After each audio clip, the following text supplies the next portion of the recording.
इधर लगा दिया था जैसे यहाँ ठीक रहेगा, इसी पे ना। हाँ खूब बढ़िया रहेगा।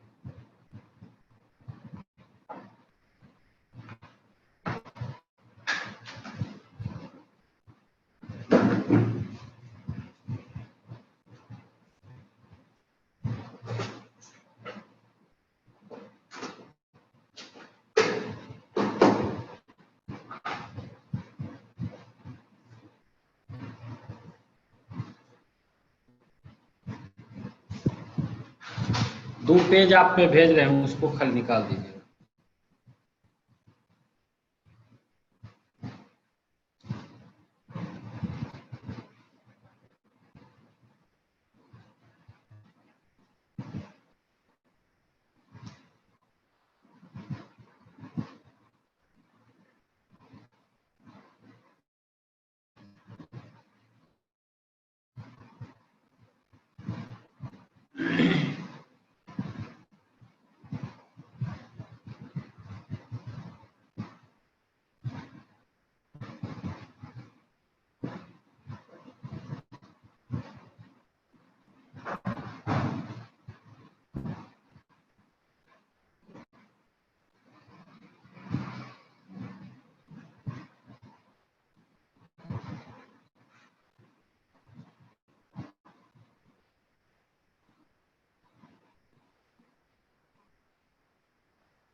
प्रिंट निकालना है।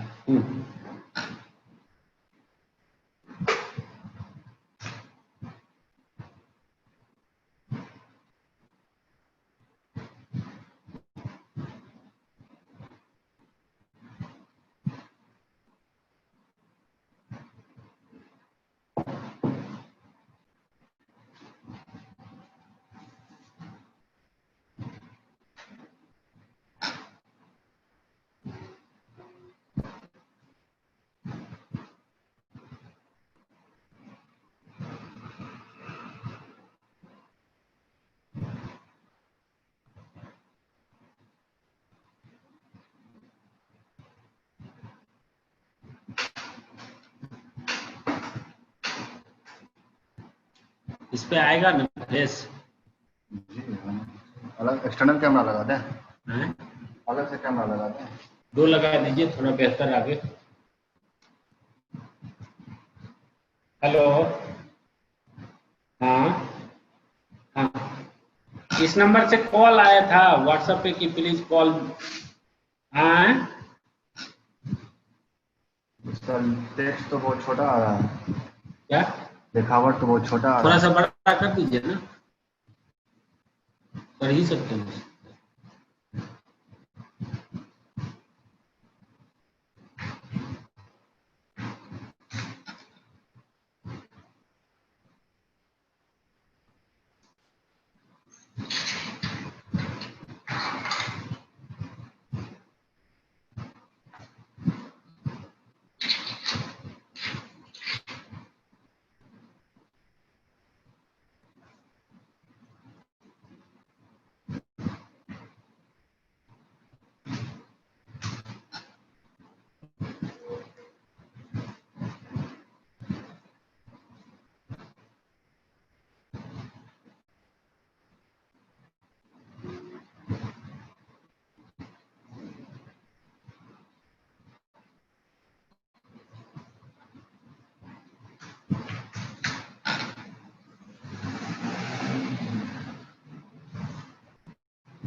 अब नहीं आ रहा है। फट रहा है। यही तो प्रिंट हम सबको देते थे, मेल पे भेजें। हाँ हैं? मैं स्क्रीन शॉट लिया हुआ है क्या इसमें? नहीं नहीं नहीं, ये है। मैंने कर लिया।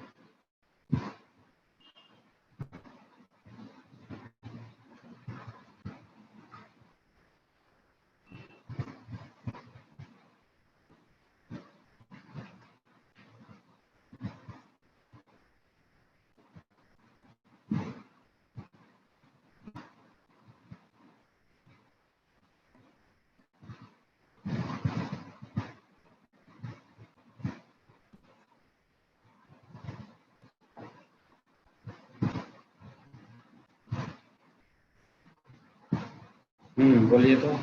प्रियांशु प्रियम प्रियांशु प्रियांश 6194। भेज दिए।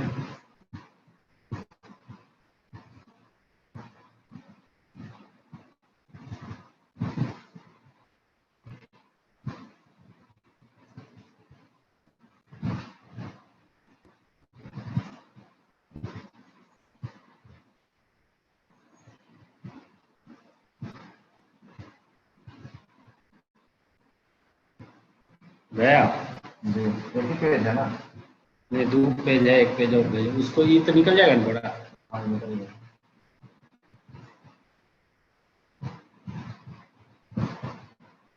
दोनों भेज दिए।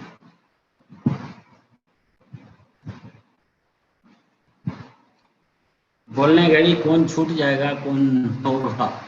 जी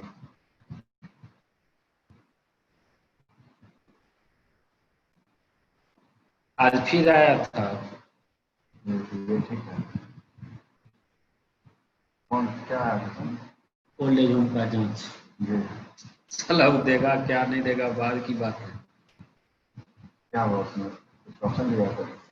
नहीं, पिछला बार आया था तो कुछ नहीं था, इस बार तो कुछ कुछ लगा हुआ था, जी लेकिन पटना से दुखोइए ज्यादा जवाब नहीं दे पाया उसको जो पूछ रहा। देखिए क्या।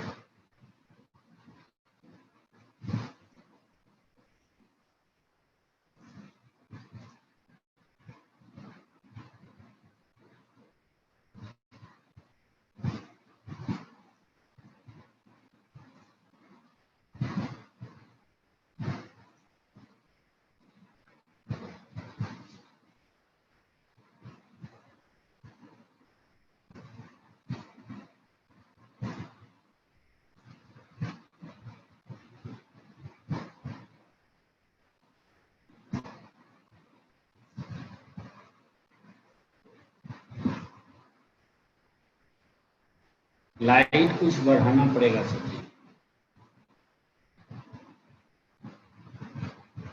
कुछ कम लग रहा है इसका इसको।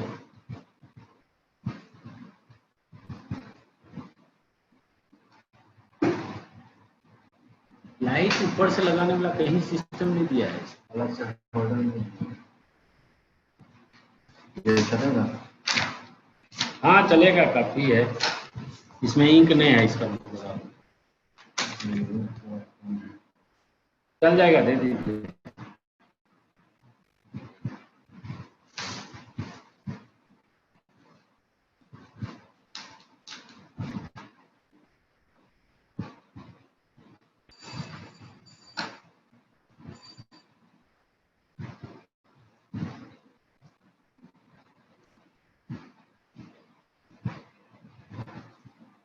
ভালো আছেন স্যার?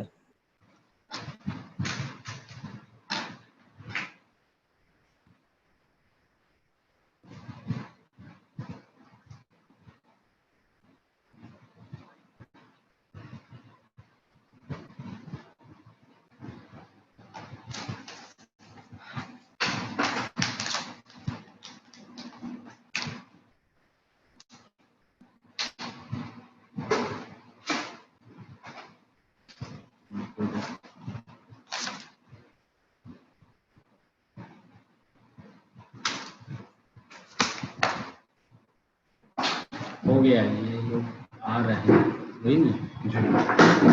प्लेटफॉर्म पे यूज कर सकते हाँ तपन जी आ रहा है।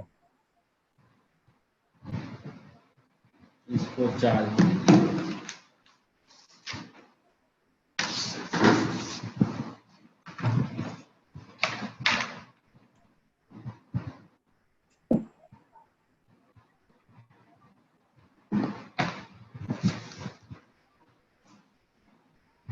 थोड़ा सा लगता है लाइट का कुछ होना कै- चाहिए। कैसे हो आप? हेलो हाँ, कैसे हो आप? हेलो, हाँ हेलो। आवाज नहीं। हैं।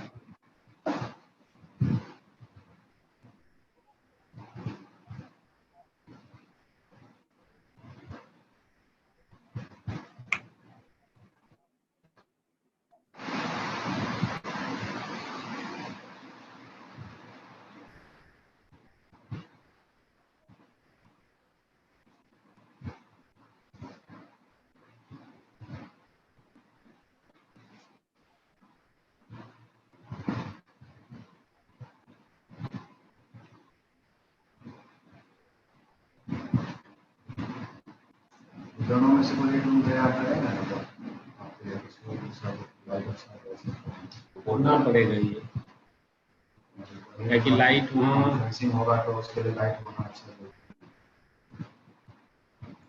इसको नीचे नहीं ले चल सकते, नीचे नीचे बड़ा लेट बड़ा शुरू हो जाएगा। नहीं, तब रहने दीजिए।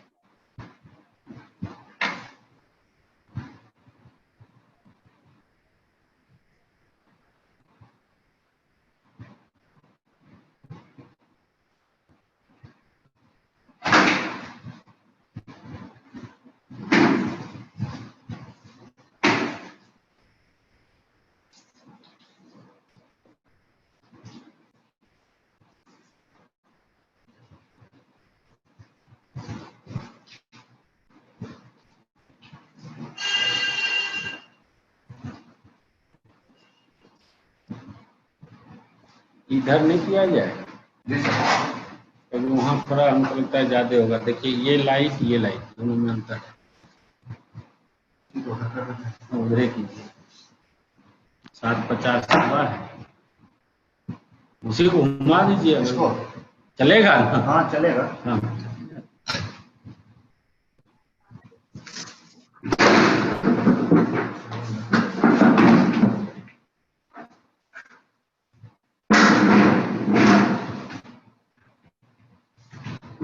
कुछ है लाइट वजह से इधर, ये बहुत छोटा लाइट है, इस लाइट में काम ऐसे इधर से इसमें चलता है पता लाइट थोड़ा कुछ आता है आपका। गड़बड़ है। 10 मिनट है, देखिए Chatterjee. जी, There he died, but he was our famous poet. Yes. आई तो रंजीत, गए डॉक्टर के यहाँ तो डॉक्टर भी देखने के लिए तैयार नहीं। हम्म तो सरकार का जो गाइडलाइन है, लेकिन जीवन तो चलेगा है, जीवन को भी चलना है और गाइडलाइन को कर्फ्यू टाइप से लगाए हुए हैं। नहीं, हमारा इधर नहीं है।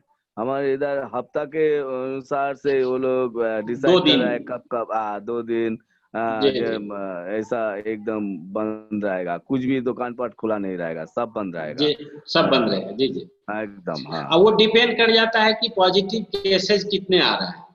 हाँ, तो हाँ, उसके हिसाब से गवर्नमेंट को या लोकल एडमिनिस्ट्रेशन को डिसीजन लेना पड़ता है, और वो हम ही लोग के सपोर्ट में है। वो लोग भी तो ह्यूमन है। जी।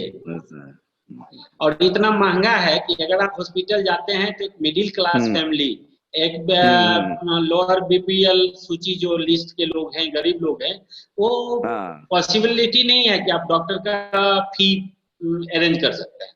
तो उससे बेहतर है कि हम अपनी बचाव करें, और आपके माध्यम से खादा थिएटर जोन कोलकाता, अपन जी, सलील दा, मित्रा जी, और भी जो आपके पूरे ग्रुप हैं, उनके माध्यम से मैं बिहार से, आप बंगाल से, हम पूरे देश के लिए अपील करते हैं, क्योंकि थिएटर वालों का काम ही है कि सोसाइटी को सेव करना, सोसाइटी के प्रॉब्लम्स को बताना। तो हमारा ये खरदा टीम थिएटर जोन के माध्यम से पूरे देश के दर्शकों से, आम जनमानस से ये अनुरोध है कि सरकार के गाइडलाइंस को जरूर माने, और जो बचाव करते हुए अपनी जिंदगी चलाने के लिए जो हम कर सकते हैं वो करें।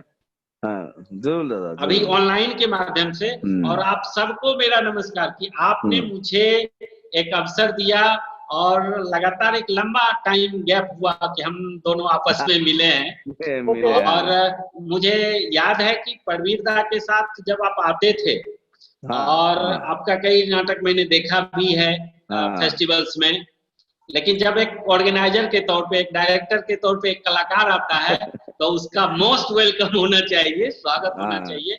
मैं आशीर्वाद परिवार की ओर से, बेगूसराय की ओर से और बिहार के ओर से मैं आप सबका दिल से स्वागत करता हूँ। थैंक यू दादा, थैंक यू आपको भी। Good evening, all the viewers, listeners, and our guest Amit Roshan, and all of us. We are today joined in the special day. Today, our great director, actor, theatre person, Shambhu Mitra's birthday today. And the title is The Quest for Other Theatre. Today, our guest is Amit Roshan from Namaskar, Begusarai. So, I'm introducing Amit, but before that, I want to recollect one poetry of Toki Chattopadhyay, just for this rainy day and this corona situation, the lockdown situation. So, upon now I'm starting, then you can introduce Amit. আজকেই ঘরে এলায় পড়েছি ছবি, এমন ছিল না আষাঢ় শেষের বেলা, উদ্যানে ছিল বর্ষা পীড়িত ফুল, আনন্দ ভৈরবী। আজ সেই গোঠে আসে না রাখাল ছেলে, বাজে না মোহন বাঁশিতে বটের মূল, এখনো বর্ষা কোদালে মেঘের ফাঁকে বিদ্যুৎ রেখা হানে। সে কি জানিত না এমনই দুঃসময় লাফ মেরে ধরে মোরগের লাল ঝুঁটি? সে কি জানিত না হৃদয়ের অপচয় কৃপণের বাম মুঠি? সে কি জানিত না যত বিখ্যাত এ রাজধানী, তত বড় নয় এ হৃদয়পুর? সে কি জানিত না আমি তারে যত জানি আনখ সমুদ্র। আজ সেই ঘরে এলায়ে পড়েছে ছবি।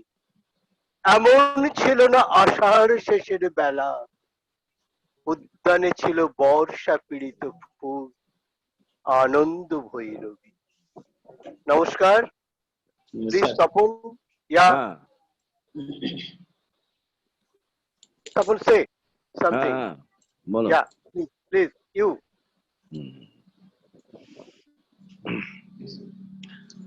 नमस्कार सबको, खरदा थिएटर जोन के तरफ से मैं सबको स्वागत करता हूँ, नमस्ते बोलता हूँ।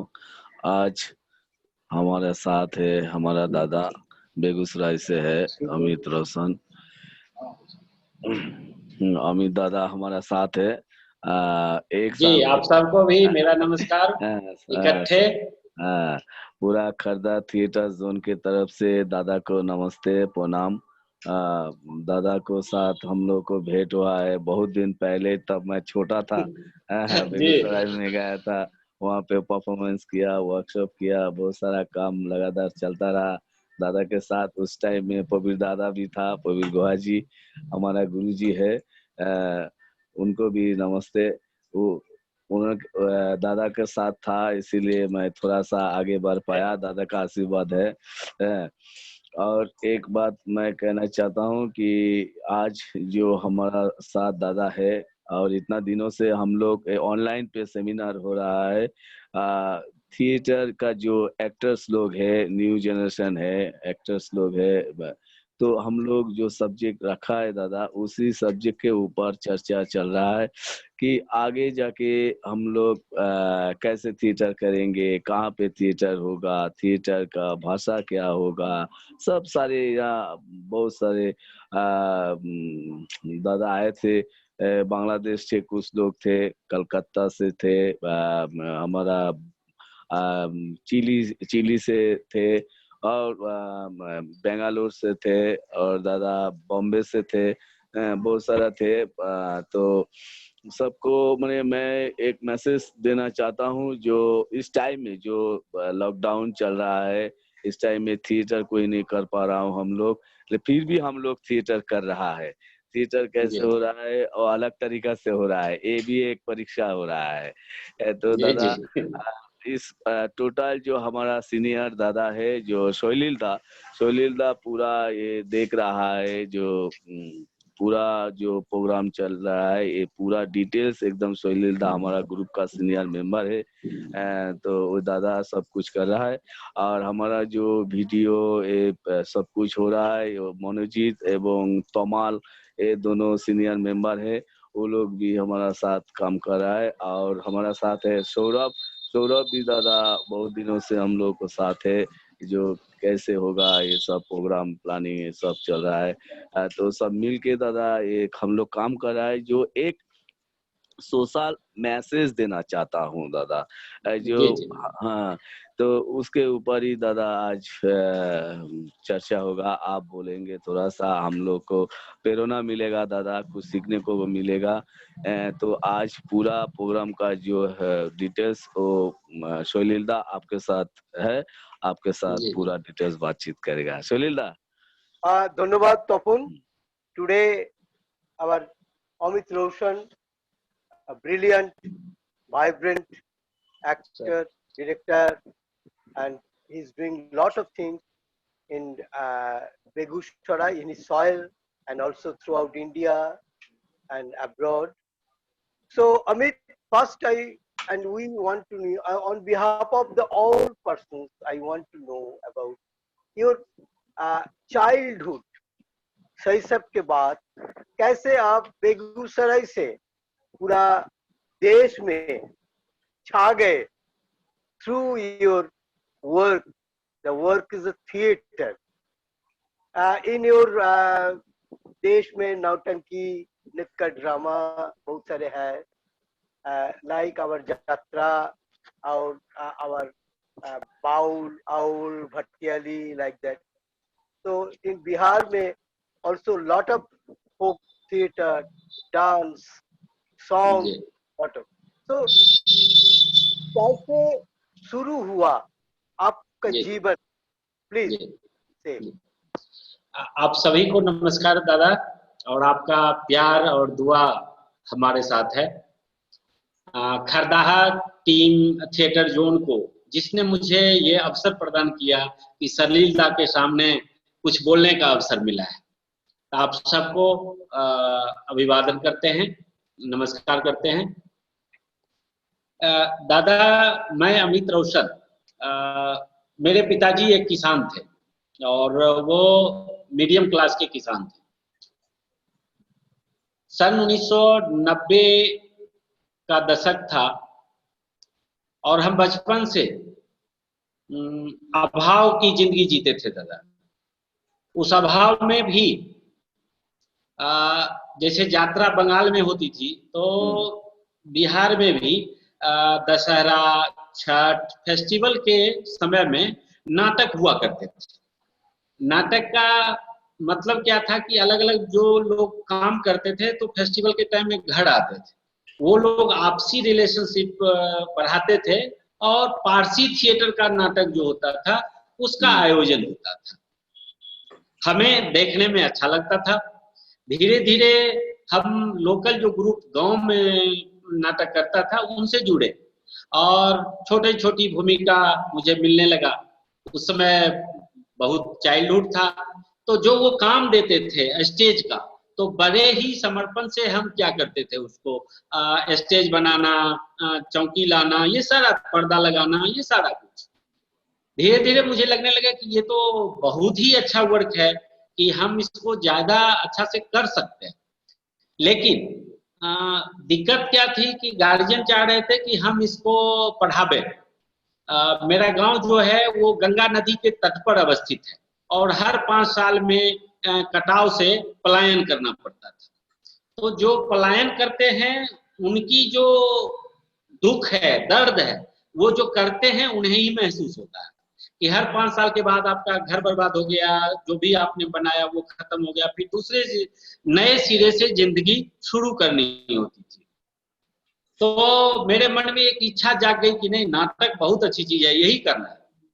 तो 1992 में जहां तक मुझे याद है कि शहर का कोई एक थिएटर ग्रुप गांव में नाटक करने आया था और उस समय कश्मीर का टेररिज्म जो है वो स्टार्ट हुआ था, या कहें कि उसको केंद्र में रख के उसने वाद्य यंत्रों का इस्तेमाल किया और वो मुझे प्रभावित कर गया। और उस नाटक का नाम था आहें किस पर भरूं। मतलब जो लोग चले गए बम विस्फोट में, गोलियों में, तो हम आग ही नहीं भर सकते हैं, फैमिली मेंबर आग ही नहीं भर सकते हैं। तो उस नाटक का नाम था आहें किस पर भरूं। बात आई गई हो गई, उस ग्रुप के एक्टर से मैंने जाके मिला कि दादा मैं आपके साथ काम करना चाहता हूँ। उसने कहा कि अभी बच्चे हो यार, कुछ पढ़ लिख लो, आगे आना। मामला वही खत्म हो गया। हम जब एक स्कूल में 10th में कर रहे थे तो मैंने पहला फिल्म देखा था, संडे को फिल्म दिखाता था उसी स्कूल में। तो 2 बीघा जमीन, और वो एक्टर विमल राय जी का फिल्म है वो, और एक्टर थे बलराज साहनी। सच कह रहा हूँ, फिल्म से लेके थिएटर में जहां आज मैं हूँ, मेरे श्रद्धेय हैं और मेरे आइडियल हैं।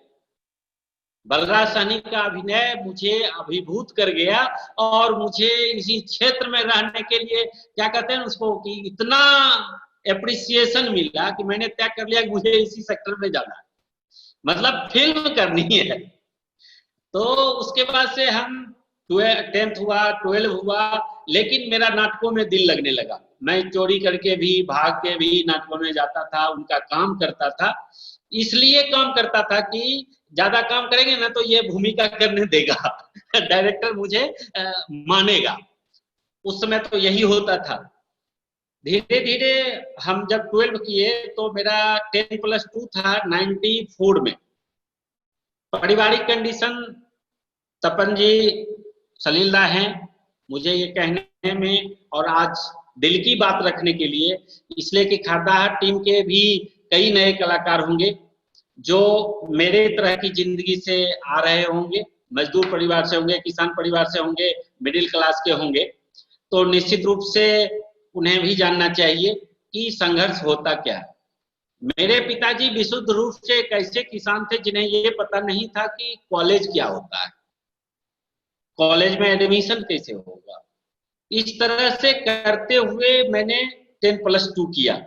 मेरी इच्छा थी कि हम नाटक में जाए, और लेकिन नाटक में जाने को मिल नहीं रहा था, काहे कि पैसे नहीं थे। तो मुझे पढ़ने के लिए पटना यूनिवर्सिटी भेज दिया गया कि आप जाओ, वहीं ट्यूशन भी करना और अपनी पढ़ाई भी करना, जो मेरे नेचर में नहीं था। मैं भटकने लगा कालिदास रंगालय, प्रेमचंद रंगशाला मतलब जो जहाँ थिएटर के इफ्ता का जगह जो था, तनवीर हसन हुआ करते थे, उसमें मैं जाके देखता था नाटक। उन्हीं दिनों मुझे देखने का अवसर मिला हिंदुस्तान के प्रसिद्ध रत्नवादी रतन दा का नाटक ऋतु संहारम। कोई टीम बुलाई थी कालिदास रंगालय में, और उसको देख के ये ग्लैमर छाया कि आज भी हम अपनी दुनिया से अलग नहीं हट पाते हैं। तो पार्ट 1 हमने 95-98 बैच था मेरा, पटना यूनिवर्सिटी सोशियोलॉजी ऑनर्स था, और 97 में उत्तर मध्य क्षेत्र सांस्कृतिक केंद्र इलाहाबाद का कोई फेस्टिवल था, उसमें कई नाटकों को मुझे देखने का अवसर मिला। हम भाग के बेगूसराय आए। उसकी परेशानी ये थी तपन जी की इकोनॉमिकल कंडीशन, मुझे छोड़ना पड़ा पटना। हम नाटक में भागते थे, ट्यूशन कर नहीं पाते थे, और अपना खर्चा मुझे मिल नहीं जा पाता था। तो पार्ट 1 करके और मैंने अपनी पढ़ाई डिस्टेंस एजुकेशन मोड में डलवा लिया कि नाटक करते हुए इसको परीक्षा देंगे, घर में पढ़ेंगे, खर्चा नहीं लगेगा। बेगूसराय में 96 में मैंने रंगमंच ज्वाइन किया, और उस समय की संस्था थी कल्चरल रिसर्च सेंटर, जिसका नाटक था मिथिलेश्वर की कहानी पर, और विभांशु वैभव द्वारा नाट्य रूपांतरित बाबूजी। बाबूजी मेरे लाइफ का पहला नाटक है, और बाबूजी की जो स्टोरी है फुल्ली कलाकार का एक लाइफ है कि कैसे उसे घर वाला निकालता है, फिर भी वो अपने आर्ट के प्रति समर्पित होता है, डेथ हो जाती है। तो बाबूजी में कोरस की भूमिका में मुझे रखा गया था, और बाबूजी से मेरी रंग यात्रा शुरू हो गई।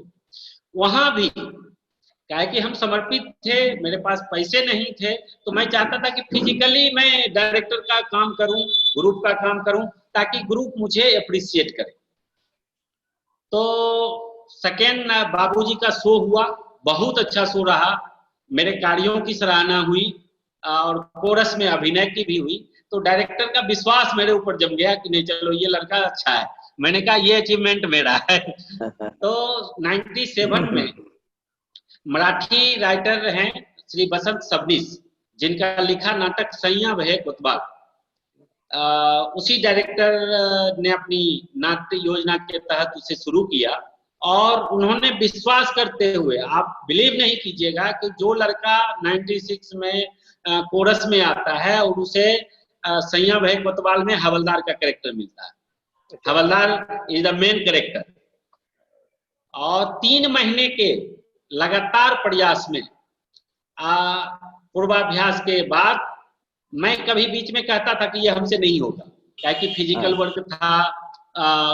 हवलदार जो है एक कॉमेडी फूट भरा हुआ कलाकार है, और पूरे पॉलिटिकल करप्शन जो है राज सत्ता के आधार पे आधारित है वो नाटक। 3 महीने में मैंने बहुत ही मेहनत किया, और मैं बताना चाहूंगा सलील दा के सामने, आप सब हैं, कि मैं पटना से दवा ला के बेचता था बेगूसराय के अलग अलग अनुमंडल और प्रखंडों में, और 3 बजे वापस होता था वहां से दवा दे के मेडिसिन की दुकान में, ताकि वो नेक्स्ट वीक मुझे फिर से पेमेंट दे। और 3 बजे के बाद से रात्रि 8 बजे तक मैं रिहर्सल करता था, और लौट के जब मैं अपने डेरा जाता था 200 रुपये पर मंथ पे मैं एक कमरा लेके रखा था, और खाना बनाता था, फिर 10 बजे रात तक सोता था। ये मेरी जिंदगी थी। घर वाले सोचते थे कि ये कहाँ चला गया है, क्या उन्हें पता नहीं था कि थिएटर क्या होता है, फिल्म क्या होता है, इसमें होगा क्या। लोग तो एक किसान आदमी क्या चाहता है कि बड़ा बेटा है, अगर वो जॉब कर लेता है, सिपाही का भी जॉब कर लेगा तो मेरा परिवार अच्छा से चलेगा। लेकिन नाटक की दुनिया में मैंने कहा कि नहीं, मुझे जो करना पड़े करूंगा ये। और फिल्म का एक ग्लैमर अलग से था। तो सोचे कि पैसा तो है नहीं, तो थिएटर में सीखते हैं, अभिनय सीखते हैं, सीखने के बाद फिर देखा जाएगा। उस समय ये नहीं पता था कि राष्ट्रीय नाट्य विद्यालय क्या होता है, कुछ नहीं पता था। और पता हो भी कि जिसके पीछे कोई बैकग्राउंड नहीं है, कोई फादर नहीं है, कोई गॉडफादर नहीं है। तो फिर मैं वो सैया भय कोतवाल इतना हिट प्रोडक्शन हुआ 97 का बेगूसराय में कि मैं as a artist, as a अभिनेता एस्टेब्लिश्ड हो गया ओनली वन नाटक में। तो लोग मुझे मानने लगे। तो अमित जी 1 minute. जी दादा जी। From कोरास to Kotwal. Ji, coarse to कोतवाल, हवलदार। हवलदार तो मैंने हिंदी में कहते हैं कि कोतवाल, कोरास टू कोतवाल। जी जी जी जी। और वास्तव में you are medical representative. Representative नो डाला, वो क्या कहते हैं ना, कटरिंग करने वाला, कटरिंग ला के देने वाला। जी तो कुछ तो सेवा तो है ना, कुछ तो। जी जी बिल्कुल बिल्कुल बिल्कुल। मानव सेवा, एक तो जी जी नाट्य सेवा और या जी मानव सेवा। So everything with our theatre, जी जी बिल्कुल दादा, नाट्य में है। तो प्लीज जी जी। और जब हम घर जाते थे दादा, तो मैं बताना चाहूंगा कि यहाँ लड़कियां तो छोड़ दीजिए, लड़कों का मेरे बेगूसराय में थिएटर करना एक अपराध सा माना जाता था। वो दो चीज सोचते थे, या तो थिएटर में लड़कियों के कारण ही लोग जाता है, सीधा सीधा उनका सवाल, या सीधा कहते थे नचनिया भजनिया गवैया हो गया, जिसका कुछ नहीं होना है। लेकिन जितना लोग मेरा क्रिटिसाइज करते थे मेरे क्षेत्र का, मेरा समर्पण उतना डीप हो जाता था। ये लगता था कि ये मुझे क्यों सुना रहे हैं, मतलब नौकरी कर ले तो हम बहुत अच्छा हो जाएंगे, नहीं नौकरी किए थिएटर कर रहे हैं तो बहुत खराब। तो फिर ये चल चुका था।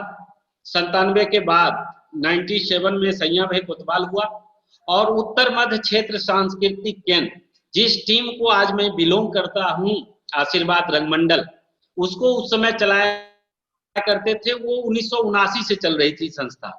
उसके निर्देशक और सचिव थे श्री विजय सिंह पाल, बिहार के चर्चित उस समय के निर्देशकों में एक थे। सतीश आनंद के बाद की पीढ़ी में थे सतीश दा के, तो उन्हीं की टीम थी आशीर्वाद। NCZCC इलाहाबाद ने एक नाट्योत्सव किया था, जिसमें सतीश दा का नाटक था बल्लभपुर की रूप कथा, प्रस्तुति बाय थी BNA। आशीर्वाद की बल्लभपुर का रूप कथा दादा, बादल सर, बल्लभपुर की रूप कथा। जी, बल्लभपुर की रूप कथा ओरिजिनली फ्रॉम बंगाली, बादल सरकार के नाटक। जी जी, बल्लभपुरेर रूप कथा। जी तो ऐसे हिंदी ट्रांसलेशन। जी जी जी दादा, हिंदी ट्रांसलेशन था। और BNA भारतेंदु नाटक अकादमी लखनऊ की प्रस्तुति थी। अच्छा अच्छा। तो और आशीर्वाद की प्रस्तुति थी उस समय कबीरा खड़ा बाजार में, भीष्म साहनी का लिखा। कबीरा खड़ा बाजार में, उसमें मुझे कोरस की भूमिका फिर मिली। और उसमें जो पंडा जाता है तो आगे आगे जल छिड़कना, रास्ते को शुद्धिकरण करना, ये कैरेक्टर था उसमें। कबीरा खड़ा बाजार की प्रस्तुति अच्छी रही, और फिर हम आगे बढ़ गए। आशीर्वाद से ज्वाइनिंग मेरा दादा उसी नाटक से था, कबीरा खड़ा बाजार 1997 में। 98 में नाटक 99, 97-98 आशीर्वाद के साथ काम किया। पालदा के विजय सिंह पाल को सब गुरुदेव और पाल भैया बोलते थे, तो उनके साथ में 99 में स्वदेश दीपक लिखित नाटक सबसे उदास कविता। जी, वो नक्सल movement. Sarveshwar Saxena was a great poet and political poetry. He wrote political poetry, and his famous drama was Bakri. जी जी, नोट दादा, Swadesh Deepak, Swadesh Deepak, sorry, that is court martial. हाँ, कोर्ट मार्शल्स राइटर्स का अनदर प्ले, सबसे उदास कविता। यस।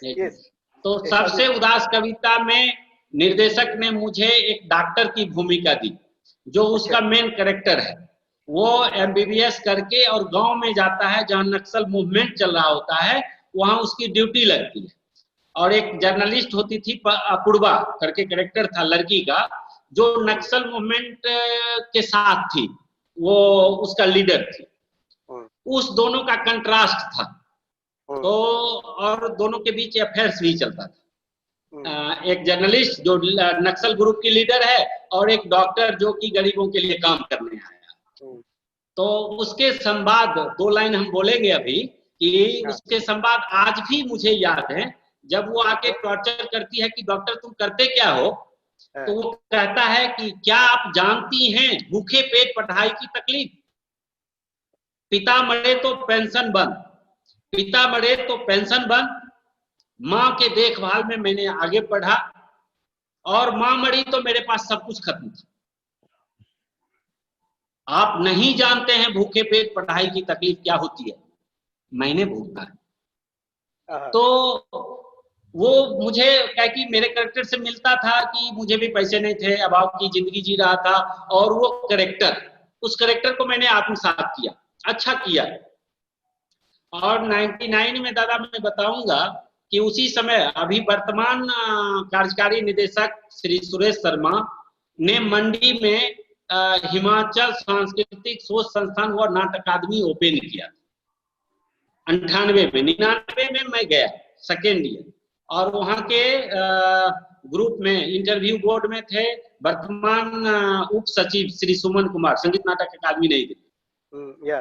मैंने interview दिया और उस समय दादा बताता हूँ मात्र 25,000 रुपया ईयरली फीस था उनका, सुरेश जी का। मैं वापस आया, मैंने पिताजी को बोला कि हमको 1 साल ट्रेनिंग करने जाना है, आप हमें 25,000 का व्यवस्था कर दीजिए। मेरे घर पे 2 गाय था दादा, उन्होंने कहा कि या तो इसको देखना है या इसको बेच देते हैं तब तुम जाओ। दादा मैं रियलिटी बता रहा हूँ कि मुझे झुकना पड़ा और मैं उस 25,000 के कारण नहीं जा पाया। मुझे कई बार सुरेश जी ने फोन किया, अंतिम में मुझे एक्सेप्ट करना पड़ा कि सर मेरे पास पैसे नहीं हैं, हम नहीं आ पाएंगे, आप किसी और को ले लीजिए।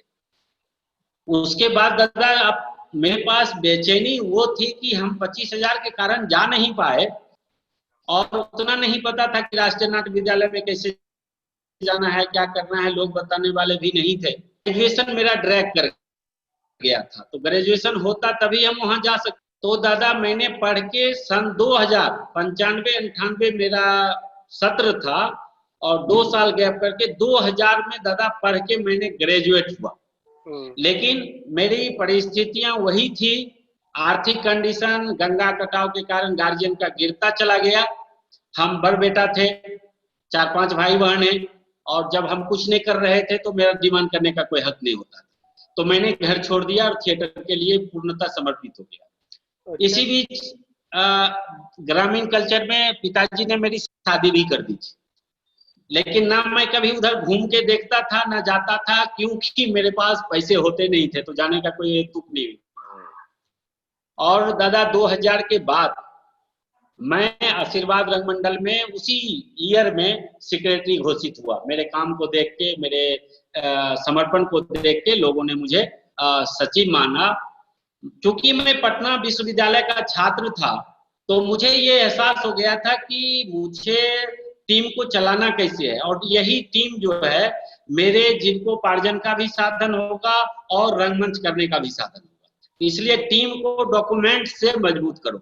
सबसे पहले दादा मैंने 2-3 साल देखे, और उस पीरियड में यहाँ का लोक नाट्य बहुरा गोढ़ी, अभी एक श्रीकांत किशोर अच्छे राइटर हैं, CISF में DIG हैं या रिटायर किए, उनका लिखा एक नाटक था चांद जमीन का टुकड़ा और मैं, और वो एक रियल घटना बिहार की थी, उसी पे आधारित था।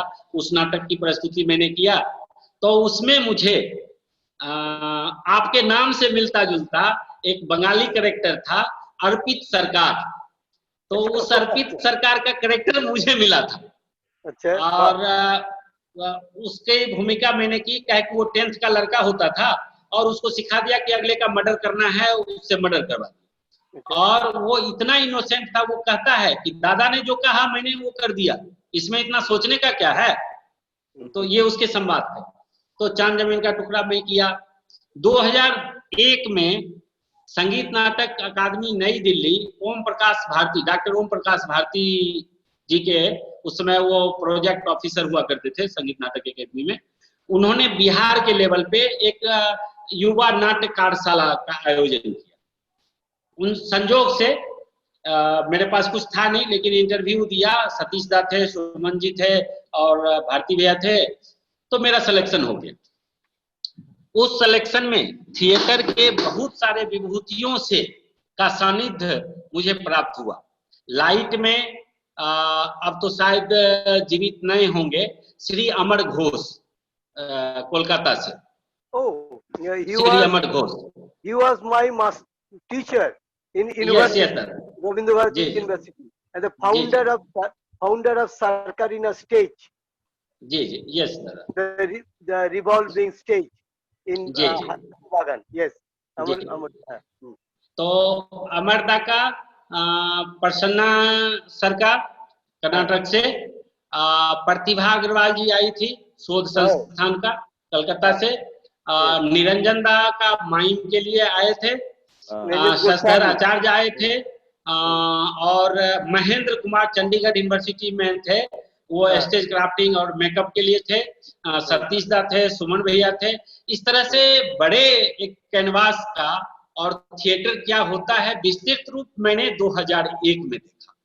अच्छा। और 2001 में उस कार्यशाला में अपने को तराशने का जो होता है ना, कि सारे गुरुओं के सानिध्य में रह के मुझे अभिनय, निर्देशन, ये सारे चीजों पे हुआ। और अंतिम क्लास डॉक्टर ओम प्रकाश भारती भैया का था कि how to get fund and how to organize theatre group. अच्छा। तो इस पे उन्होंने एक अच्छी क्लास ली। हो सकता है जिन लोगों को जरूरत नहीं थी उन्हें किसी काम के नहीं आया, लेकिन एक आदमी जो पैसे के लिए दवा का बिजनेस कर रहा है, गाय का बिजनेस कर रहा है, वैसे कलाकारों को उस क्लास की जरूरत थी, जो कि मुझे प्राप्त हुआ। और मैंने उसमें सीखा दादा। आने के बाद मैं आशीर्वाद का डॉक्यूमेंटेशन मजबूत किया, और फिर हम आर्ट एंड कल्चर, बिहार सरकार, गवर्नमेंट ऑफ इंडिया, इन लोगों के पास दौड़ना शुरू किया। कोई बैठने नहीं देता था किसी वक्त।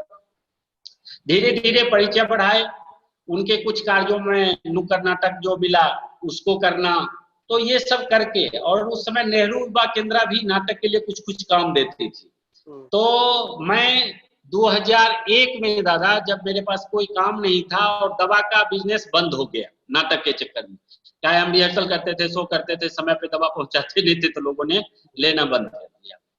तो फिर मैंने वो छोड़ दिया। सीधा सीधा मैं अपना काम करने लगा टीम के लिए, कि आप जहां काम दो नुक्कड़ का, मैं वो करूंगा। तो वो करते हुए दादा मैंने 2002, 3, 4, 5 तक, और जो भी उस समय नाटक थे उस नाटक का आयोजन करना। हम फेस्टिवल देखने जाते थे पटना। मेरे जहन में उस समय आता था कि बेगूसराय में क्यों फेस्टिवल नहीं होता है। यहाँ भी बंगाल की उस समय उषा गांगुली जी का नाम ज्यादा सुनते थे। परवीर गुहा इप्टा के स्वर्ण जयंती वर्ष पे आए थे नाटक करने, तो परवीर दा के बारे में सुना था। मैंने कहा कि मैं इन लोगों के नाटकों को बेगूसराय क्यों नहीं कोई बुलाता है। तो मेरे जहन में पनपने लगा था कि how to organize theatre festival. तो करते करते 2006 आ गया, और 6 में लगा मुझे कि नहीं, मुझे ट्रेनिंग लेना चाहिए, क्योंकि थोड़ा बहुत पैसा था जिम्मा, जो मैंने अलग अलग काम करके जोड़ा था। साथ में मेरे एक फ्रेंड ने कहा कि अमित कर क्या रहे हो। हमने कहा कि आप मुझे कुछ मत बताओ, आप ये बताओ कि हम नाटक कैसे कर सकते हैं, साथ में पैसा भी कमाना। तो मैं आज दिल से आपके चैनल पे बैठ के, मतलब आपके ऑनलाइन बैठ के मैं बोल रहा हूँ कि धन्यवाद उस शख्सियत का जिसने मुझे कहा कि आप ITI खोलो। मेरी औकात नहीं थी उस समय, मैं आज बोल रहा हूँ 5-7 लाख का रुपये का कोई वैल्यू नहीं। और उसी समय उनके निर्देशन में मैंने वोकेशनल ट्रेनिंग में जाके कि एक इंस्टीट्यूशन हो जाएगा तो पैसे आएंगे, हम अपना थिएटर करेंगे, ये चलते रहेगा। तो आशीर्वाद ITI करके मैंने 2007 में प्रोसेस किया, और 2008 में मुझे आशीर्वाद ITI का एफिलिएशन भारत सरकार से प्राप्त हुआ। और वो पढ़ा, इसका सेशन चलता है अगस्त से, और मुझे जनवरी में एफिलिएशन मिला थ्रू अगस्त बैक से। तो 6 महीना महीना बिफोर मिला और 6 महीना के बाद फिर एक सेशन मिला, 2 सेशन मिला और 84 सीट मेरे पास थे। 27 लाख रुपया लागत लगा था और जब हम एडमिशन लिए तो बेगूसराय का पहला ITI खोलने का अवसर मुझे मिला और वो आशीर्वाद ITI रिनाउंड है आज। और 4 दिन में मुझे 16 लाख दिया। वो 16 लाख मतलब कहते हैं ना, ठेठी में एक लैंग्वेज है कि मूर पलटे तो नाचे सा, मतलब मूलधन अगर आ गया तो वो बढ़िया आगे बढ़ जाए। इसी तरह करके 2007 में मैं मुंबई यूनिवर्सिटी दिया। वहाँ बामन केंद्रे जी थे डायरेक्टर। मेरे इंटरव्यू में थे सतीश आलेकर जी, तो उन्होंने पूछा कि तुम मुंबई क्यों आना चाहते हो, आप बिहार से हो, NSD नजदीक है, तो आप ये थिएटर एकेडमी क्यों आना चाहते हो? हमने सर ऐसा तो नहीं है कि कहीं बैंड है कि आप यहाँ नहीं जा सकते हो, मेरा एज कुछ ज्यादा हो गया है और अब हम नेशनल स्कूल ऑफ ड्रामा जा नहीं सकते हैं, लेकिन यूनिवर्सिटी में पढ़ सकते हैं, तो मेरी इच्छा है कि आपके सानिध्य में थिएटर को और ज्यादा सीखूं। दुर्भाग्य मेरा सिलेक्शन नहीं हुआ। 7 में 8 में भी मराठी हिंदी जो एक क्षेत्रता लैंग्वेज का है कारण जो रहे, मेरा चयन नहीं हुआ।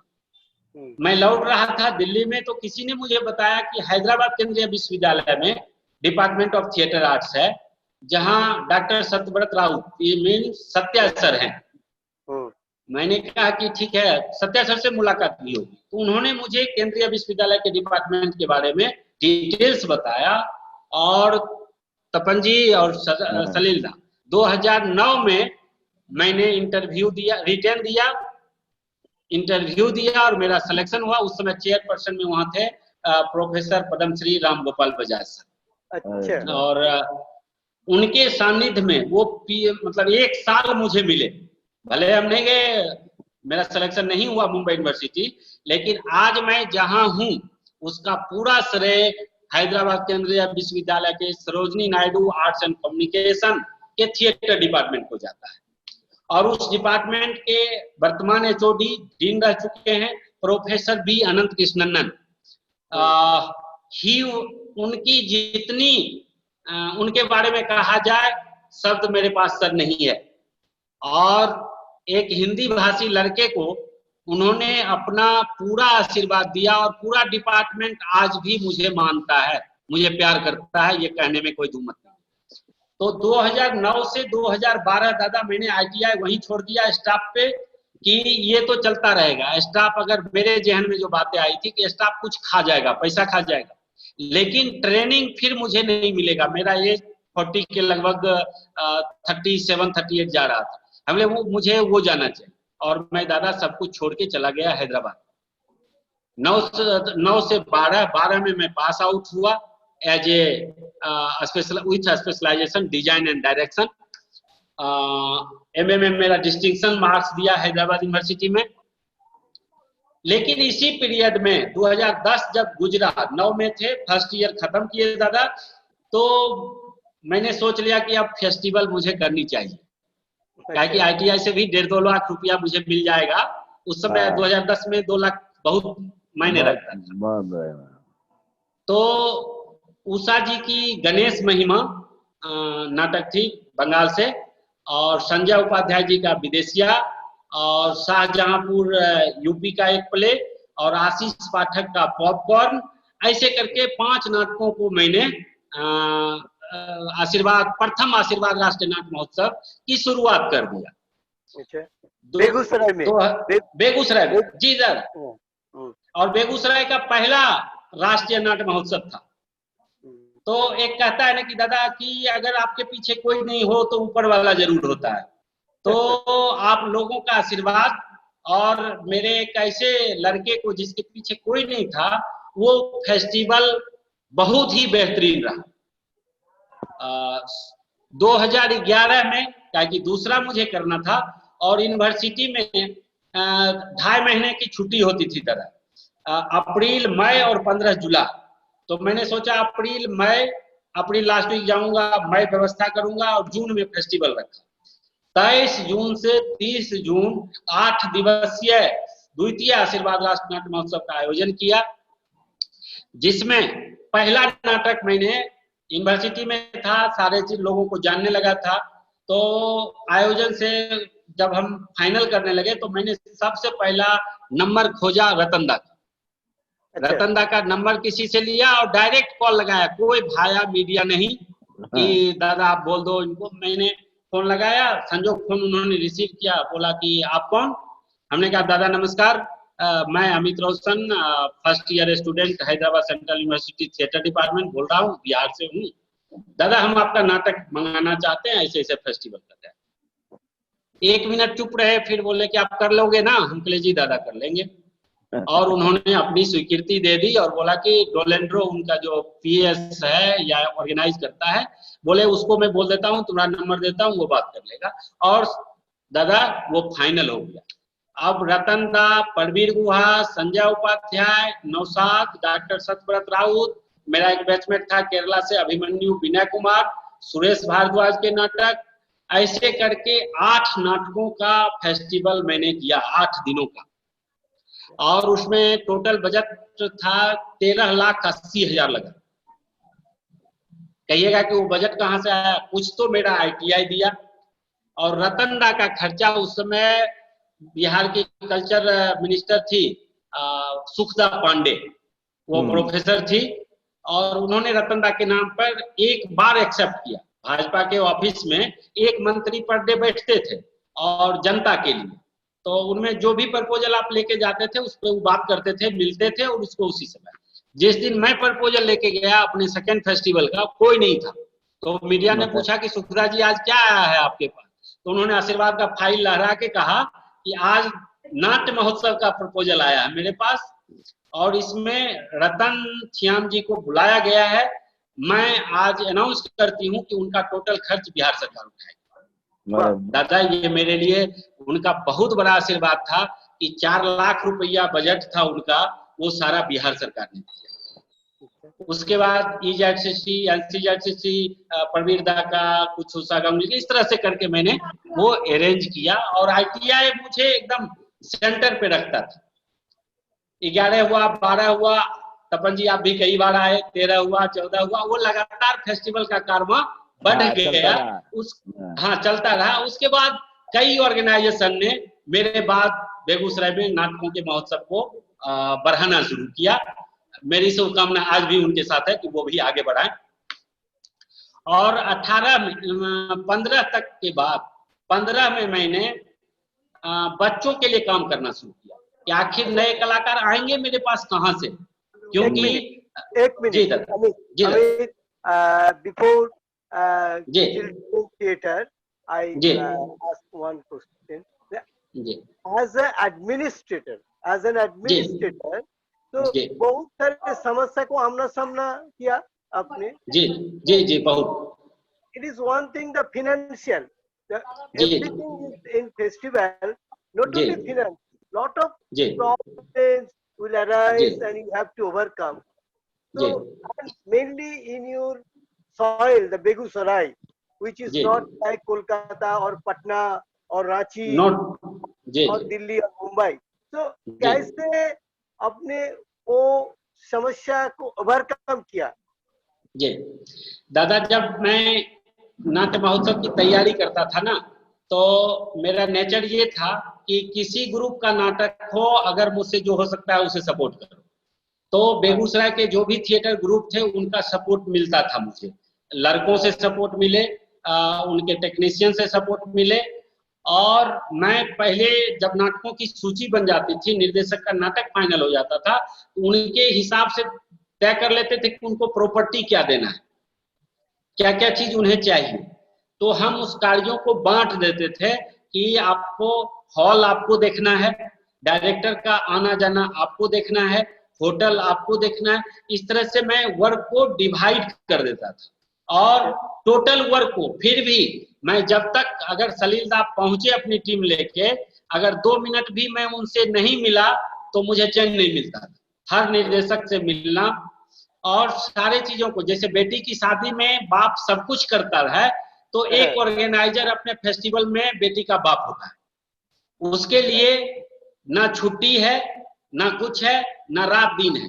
काहे कि ग्रुप मेरे कहने पे आई है, उस ग्रुप का प्रॉपर व्यवस्था करना मेरी जिम्मेवारी है। उसमें ये मायने नहीं रखता है कि हम सोए हैं या नहीं सोए। तो फेस्टिवल में कई कई दिन दादा मैं सोता नहीं था। एक टीम को विदा करता था, दूसरी टीम को मंच देता था, उनका प्रॉपर्टी उनका शेयर, तो इस तरह से मैं लगा रहता था, जो कि तपन जी विटनेस हैं, प्रवीर दा विटनेस हैं, और बंगाल के कई निर्देशक आए, उमा झुनझुनवाला, अवंती चक्रवर्ती, उषा गांगुली, कई लोग आए। तो इस तरह से दादा मैं चीजों को जोड़ता था, लड़कों को जोड़ के रखता था, उन्हें मनोबल बढ़ाता था कि चलो आप करोगे तो आगे बढ़ोगे, और लड़कों को मिलवाता था कि ये प्रवीर दा हैं, ये रतन दा हैं, ये सुरेश भारद्वाज हैं, ये संजय उपाध्याय है, इन्होंने इतना काम किया। तो वो लड़कों को भी लगता था कि एक नया चीज बेगूसराय में डेवलप हो रहा है। ये इस तरह से दादा हम आगे बढ़ाते थे इसको। वाह वाह। So if any corporate house any day they can invite you as a good administrator, so you are so good and strong administrator. A theater के बारे में, not only theater, as a good public relation also. And बिल्कुल दादा, ये आपका आशीर्वाद है।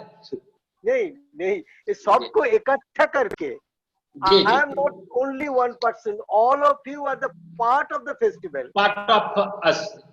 That is your philosophy. That's good thing. So इसके बाद आपको चिल्ड्रन थिएटर के बारे में कुछ? तो 2011 में मेरा सिलेबस था सेकेंड ईयर में चिल्ड्रन थिएटर, उस पे कई लोग पढ़ाने आए थे, एनएसडी से कुछ आए थे, फॉरेन से। तो मुझे भी लगा कि आर्टिस्ट का न्यू प्रोडक्शन कहाँ से होगा। कुछ लोग जब 2-4 साल काम करते हैं तो फिर वो घर परिवार में फंसते हैं, जॉब हो जाती है, छोड़ देते हैं, तो नया आर्टिस्ट कहाँ से आएगा। तो नया आर्टिस्ट लाने के लिए आपको चिल्ड्रन थिएटर करना होगा, बट नए कलाकार वहीं से आएंगे। तो हमने क्या किया दादा कि नाटक को गांव में ले गए, विदेशिया जो लोकल लैंग्वेज के नाटक होते थे उसको रामदीरी और बेगूसराय के आसपास एरिया में बच्चों को कलेक्ट करना, उनको प्रशिक्षण दिलवाना, उनसे नाटक करवाना, उनको फाइन आर्ट्स का, डांस का, एक्टिंग का सारा ट्रेनिंग 15-15 दिन का देता था। और 2015 में जी दादा, वो लैंग्वेज की भोजपुरी, लैंग्वेज भोजपुरी, अंगिका, वो ज्यादा इसको एडॉप्ट करते थे। तो 14 में दादा, 15 में मैंने प्रथम आशीर्वाद राष्ट्रीय बाल नाट्य महोत्सव शुरू किया, और उसका शो गांव में करना शुरू किया, ये नहीं कि शहर में, ताकि ज्यादा से ज्यादा लोग जुड़े और उनके बच्चे जब मंच पे हों तो उनको लगे कि नहीं ये थिएटर है और ये अच्छी चीज है। और 2015 में मैंने बुलाया था प्रोफेसर मतलब बजाज सर को एज ए गेस्ट। वो बेगूसराय पहली बार आए थे, और उस समय मुख्य अतिथि में थी प्रसिद्ध अभिनेत्री, फिल्म में भी काम करती हैं, हिमानी सिपुर, वो दोनों आए थे। और रामदीरी आए, जो बेगूसराय से 4 किलोमीटर दूर है, सुदूर देहात, वहां वो आए, और बच्चे और दर्शकों की वो भीड़ थी कि आप फोटोग्राफ देखेंगे तो लगेगा कि क्या थिएटर का ये ग्लैमर हो सकता है। तो गांव के दर्शकों को, तो मेरा 2 काम हुआ कि वहां से नए आर्टिस्ट आने लगे और ग्रामीण दर्शक मुझे मिलने लगे, मतलब नए ऑडियंस जो शहर में बने बनाया इंटेलेक्चुअल्स वर्ग का ऑडियंस था, उसके साथ साथ ग्रामीण ऑडियंस जाने लगी, जो कि परवीर गुहा, रतन श्याम, इन लोगों के नाटकों से उनको लगता था कि अच्छा नाटक भी ये होता है। ये देखने के बाद ये लगा था। लोग रतन दा के नाटक का दूसरी बार भी पूछते थे कि क्या रतन श्याम की टीम आ रही है, लेकिन एक ग्रुप के लिए पॉसिबल नहीं है कि हर साल उन्हें बुलाकर। 15 हुआ दादा, 15 में मैंने सोचा कि बहुत हो गया, 10 से 15 राष्ट्रीय नाट्य हुआ, तो अब अंतरराष्ट्रीय भी होना चाहिए। और 12 में हम पास आउट हो चुके थे हैदराबाद से। 13 मैंने अपना नाटक किया, क्योंकि हम जो सीख के आए थे उसके बारे में भी काम करना था कि हमने क्या सीखा। जब हम कॉलेज से पास आउट हुए उसके बाद ही तो हमें बताना भी था कि हम क्या क्या किए। कॉलेज में हमने दादा किया सबसे पहले सत हरिश्चंद्र नाटक, उसके बाद मदर करेज, इफिजीनिया, दूत घटोत्कच, और आपको पेरिनियम, ये अभिलाष पिल्ले के निर्देशन में था। रिफ्लेक्शन नौशाद जी के निर्देशन में था।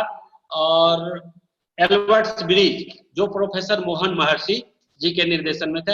ये 7-8 नाटक मैंने किए थे हैदराबाद सेंट्रल यूनिवर्सिटी। अच्छा। और आपको याद होगा कि 2013 में कई रेप केस देश में बहुत ज्यादा जगह पे हुए थे और शायद निर्भया केस भी उसी दौरान हुआ था। तो मैंने डिवाइस पे काम किया, क्या कि डिवाइस पे मेरा थोड़ा पकड़ होता था और डिवाइस पे मैं ज्यादा सिंसियर रहा यूनिवर्सिटी में। तो मैंने अखबार के न्यूज को कलेक्ट किया, उसमें कई निर्भया केस था, प्रमोद महाजन जी के टाइम में शिवानी भटनागर कांड हुआ था, उसके बाद एक डिप्टी सीएम हरियाणा के, उन्होंने एक मुस्लिम महिला से शादी करने के लिए खुद चांद मोहम्मद हो गए थे, तो फिर उस लड़की को मार दिया गया। इस सब सारी घटनाओं को मैंने कलेक्ट किया और अपने एक लड़की 4 लड़कों को वो सारा इम्प्रोवाइजेशन के थ्रू मैंने द व्हाइट हैंड्स नाम का 1 घंटे का नाटक तैयार किया, जिसका लैंग्वेज अंगिका था, लोकल में अंगिका हिंदी मिक्स था। इतना सुपर हिट हुआ, पूरे इम्प्रोवाइजेशन पे है और वो यूट्यूब पे है भी, द व्हाइट हैंड्स बाय आशीर्वाद रंगमंडल यूट्यूब पे है, आप देख सकते हैं। वो मतलब लोगों को खाने पीने के चीजों से रेप की विभत्सता को मैंने दिखाया था कि खाना कैसे खाता है और उससे लोग समझ जाए कि रेप हो रहा है। तो वो नाटक का मैंने रणधीर जी के फेस्टिवल, रागा फेस्टिवल पटना में शो किया, केरला में जनवरी फेस्टिवल में शो किया। हाँ, दुर्भाग्य ये रहा कि मेरे कोई गॉड फादर थे नहीं तो भारंगम नहीं मिला। ये मंच से और ऑनलाइन या किसी स्टेज से मुझे कहने में कोई इतराज नहीं है कि मेरे इतने कनेक्शन हो चुके थे और हिंदुस्तान के कोई चर्चित निर्देशक नहीं बचे थे कि जो उस कमेटी में नहीं हुआ करते थे। मैंने लगातार 4 बार भेजा, किसी ने मेरे नाटक का सिलेक्शन नहीं किया। कारण क्या था कि मैं पैरवी नहीं करता था। अगर सलीलदा मेरे काम को जानते हैं तो रिजल्ट देंगे, नहीं जानते हैं तो उनका आशीर्वाद सर आंखों पे।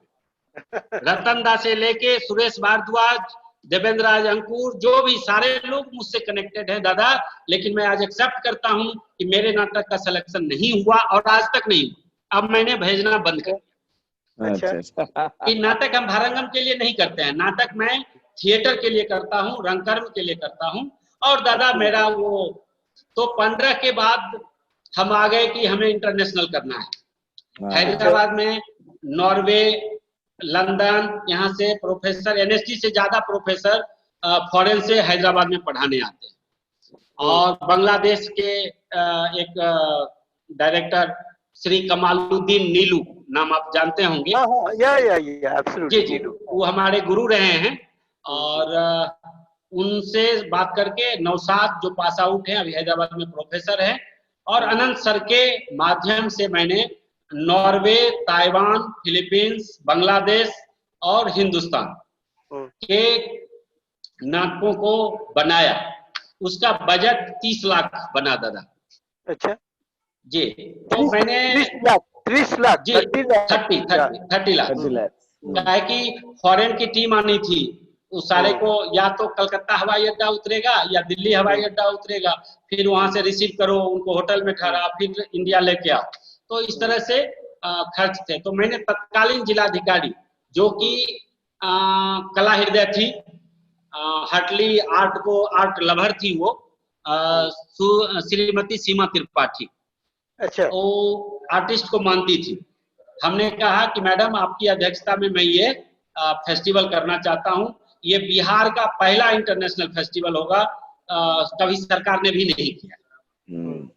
उनको अच्छा लगा मेरा प्रपोजल और मैंने नॉर्वे, फिलीपींस, बांग्लादेश, ताइवान से 2 टीम, हिंदुस्तान से रतन दा की टीम, देवेंद्र राज अंकुर की टीम, और अभी जो वर्तमान में कार्यकारी अध्यक्ष हैं अर्जुन देव चारण जी, उनकी नाटक था जमलीला। इस नाटकों को फाइनल किया। मैडम ने उसी समय कला संस्कृति विभाग को भेजा, 1 घंटे के अंदर डीएम सब काम रोक के मेरा फाइल भेज दिया बाय मेल। और हम दादा गोवा में थे, Indian society for theatre research के कॉन्फ्रेंस में। तो मैं वहां पेपर प्रेजेंटेशन करने गया और मैडम ने मेरे फाइल को भेज दिया।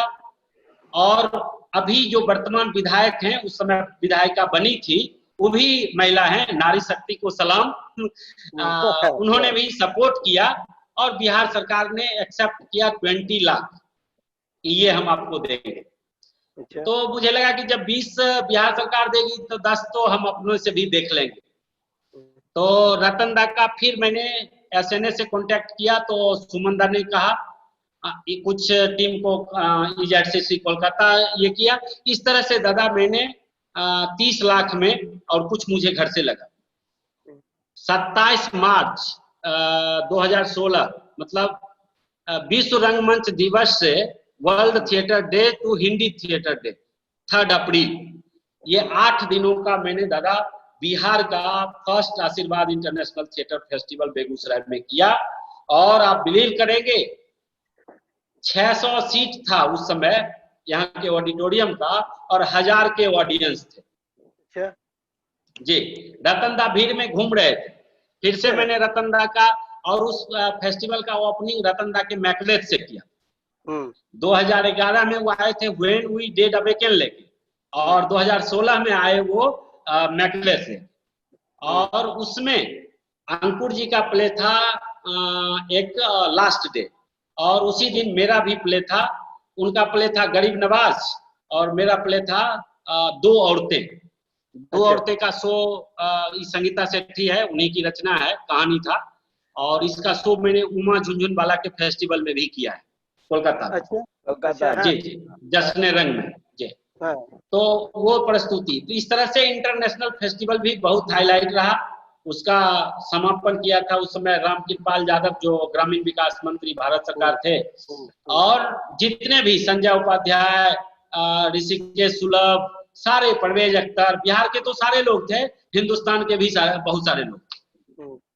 2016 चला गया दादा, लेकिन आज मैं एक चीज बताना चाहूंगा कि दादा बिहार सरकार ने पैसे तो भेज दिए और डीएम का ट्रांसफर हो जाना मेरे लिए दुर्भाग्य हो गया।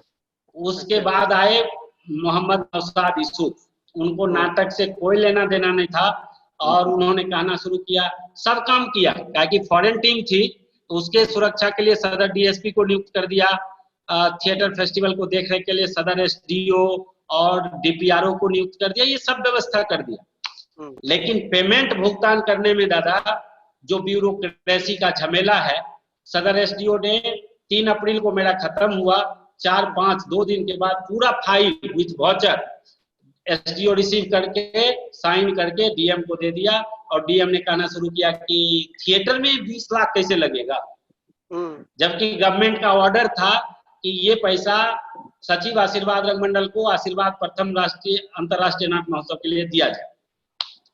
दादा विश्वास करेंगे 1 साल तक उसने मेरा भुगतान नहीं किया। अच्छा, मैं लोगों से कर्ज लेके, काहे कि आईटीआई खोलने के बाद मेरा क्रेडिट बन गया था मार्केट में, आपसे उनसे लेके मैं कहा कि कोई भी फॉरेन टीम तो रुकती नहीं, हर टीम को 1 लाख प्रोडक्शन कॉस्ट था। तो किसी तरह मैंने इंडिया की इज्जत बचाई, काहे कि अगर मैं कहीं मिस करता फॉरेन टीम के साथ तो भारत की दुर्गति होती, बदनामी हमारे देश की होती। मैंने उसे बचाया अप्रैल में दादा, और जून में मेरा एक पेट का नाभि का ऑपरेशन हुआ। मैं ऑपरेशन के 1.5 महीने बाद बैंडेज किया हुआ बॉडी लेके डीएम के पास ऑफिस जाता था, 70 बार गया दादा। मुझे लग गया कि मुझे सरकारी पैसे नहीं लेने चाहिए था, जितनी औकात थी उतना ही करना चाहिए। सारे नेताओं ने मंच से कह दिया कि 20 लाख मिला, 20 लाख मिला, और मैं खून के आंसू रोता रहा। अंतिम में मैं कला संस्कृति विभाग के डायरेक्टर उस समय सत्यप्रकाश मिश्रा थे, उनसे जाके कहा कि सर आपने क्या मुझे दे दिया, हम तो ना मेरे पास है ना आपके पास है, ये तो डीएम। तो फिर एक कमेटी बैठाई गई 3 अफसरों की, उनके हिसाब से उन्होंने डीएम को मोटिवेट किया, और वो 3 अफसर पहले से मोटिवेट थे, वो रोज आते थे देखने, उन्हें इंटरनेशनल फेस्टिवल बहुत अच्छा लगा। डीडीसी एसडीओ बोले बॉस है क्या करें, ज्यादा बोलेंगे तो कहेगा तुम्हारा क्या लस्ट है, एक्सेप्ट करते थे वो लोग। तो जी दादा, उसमें से 1.5 लाख काट के डीडीसी बुलाया मुझे, कहा अमित अगर कुछ नहीं काटेंगे ना तो ये बोलेगा कि सब मिला हुआ है, तो वो 4-5 लाख काट लेगा, तो तुम्हारा तो ऐसे घाटा हो गया, तो हम 1.5 काट लेते हैं सारे।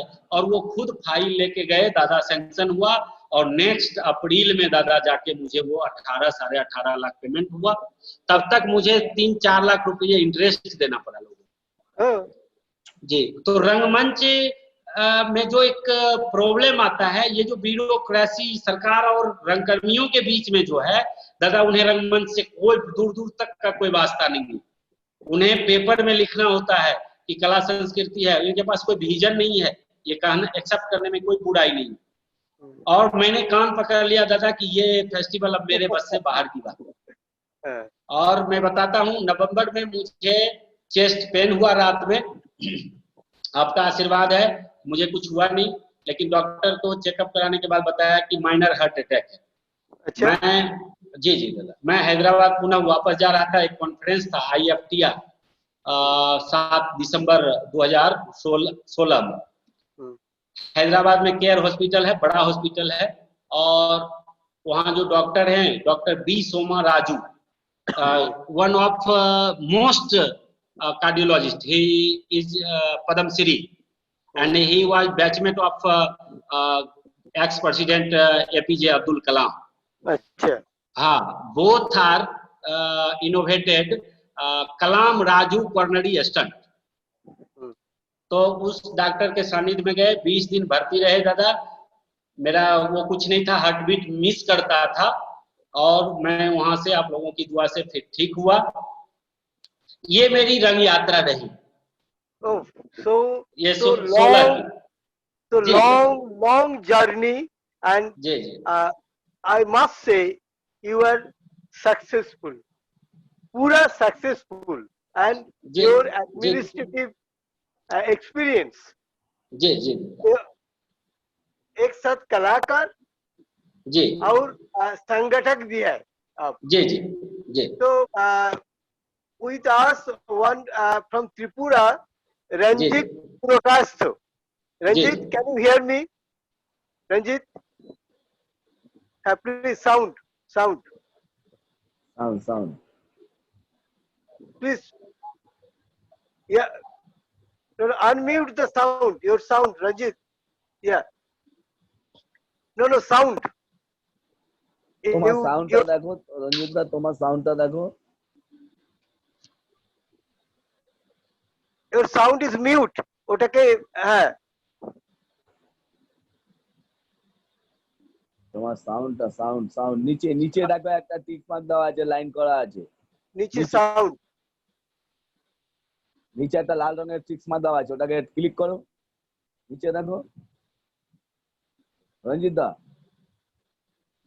হ্যালো রঞ্জিত দা, তুমি শুনতে পাচ্ছ? না আমাদের কথা শোনা যাচ্ছে রঞ্জিত? সাউন্ড হ্যাঁ, ওকে, ইয়েস, হ্যাঁ। Amit, Ranjit जी जी Prakash, one theatre also director, and जी from जी Tripura. जी जी তো जी রঞ্জিত, কোনো প্রশ্ন আছে অমিতকে? শুনতে পাচ্ছি না, এটাকে কাছে করে, হ্যাঁ হ্যাঁ, না এটা শোনা যাচ্ছে না, এটা কাছে করে, এটা কাছে নাও। হ্যাঁ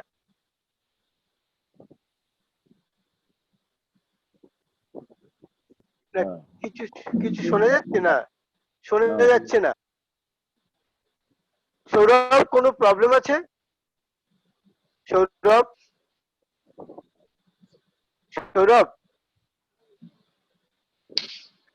আমাদের কথা শোনা যাচ্ছে? রঞ্জিত, আমাদের কথা শোনা যাচ্ছে? আমরা শুনতে পাচ্ছি না, অডিও কোনো প্রবলেম হচ্ছে। সৌরভ কে আছো? সৌরভ, এটা কেউ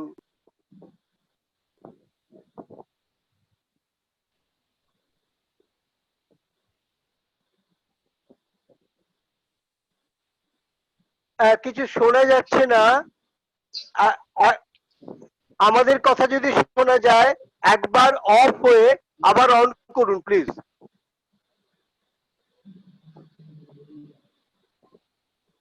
হ্যাঁ, হ্যাঁ আমি হ্যাঁ বলুন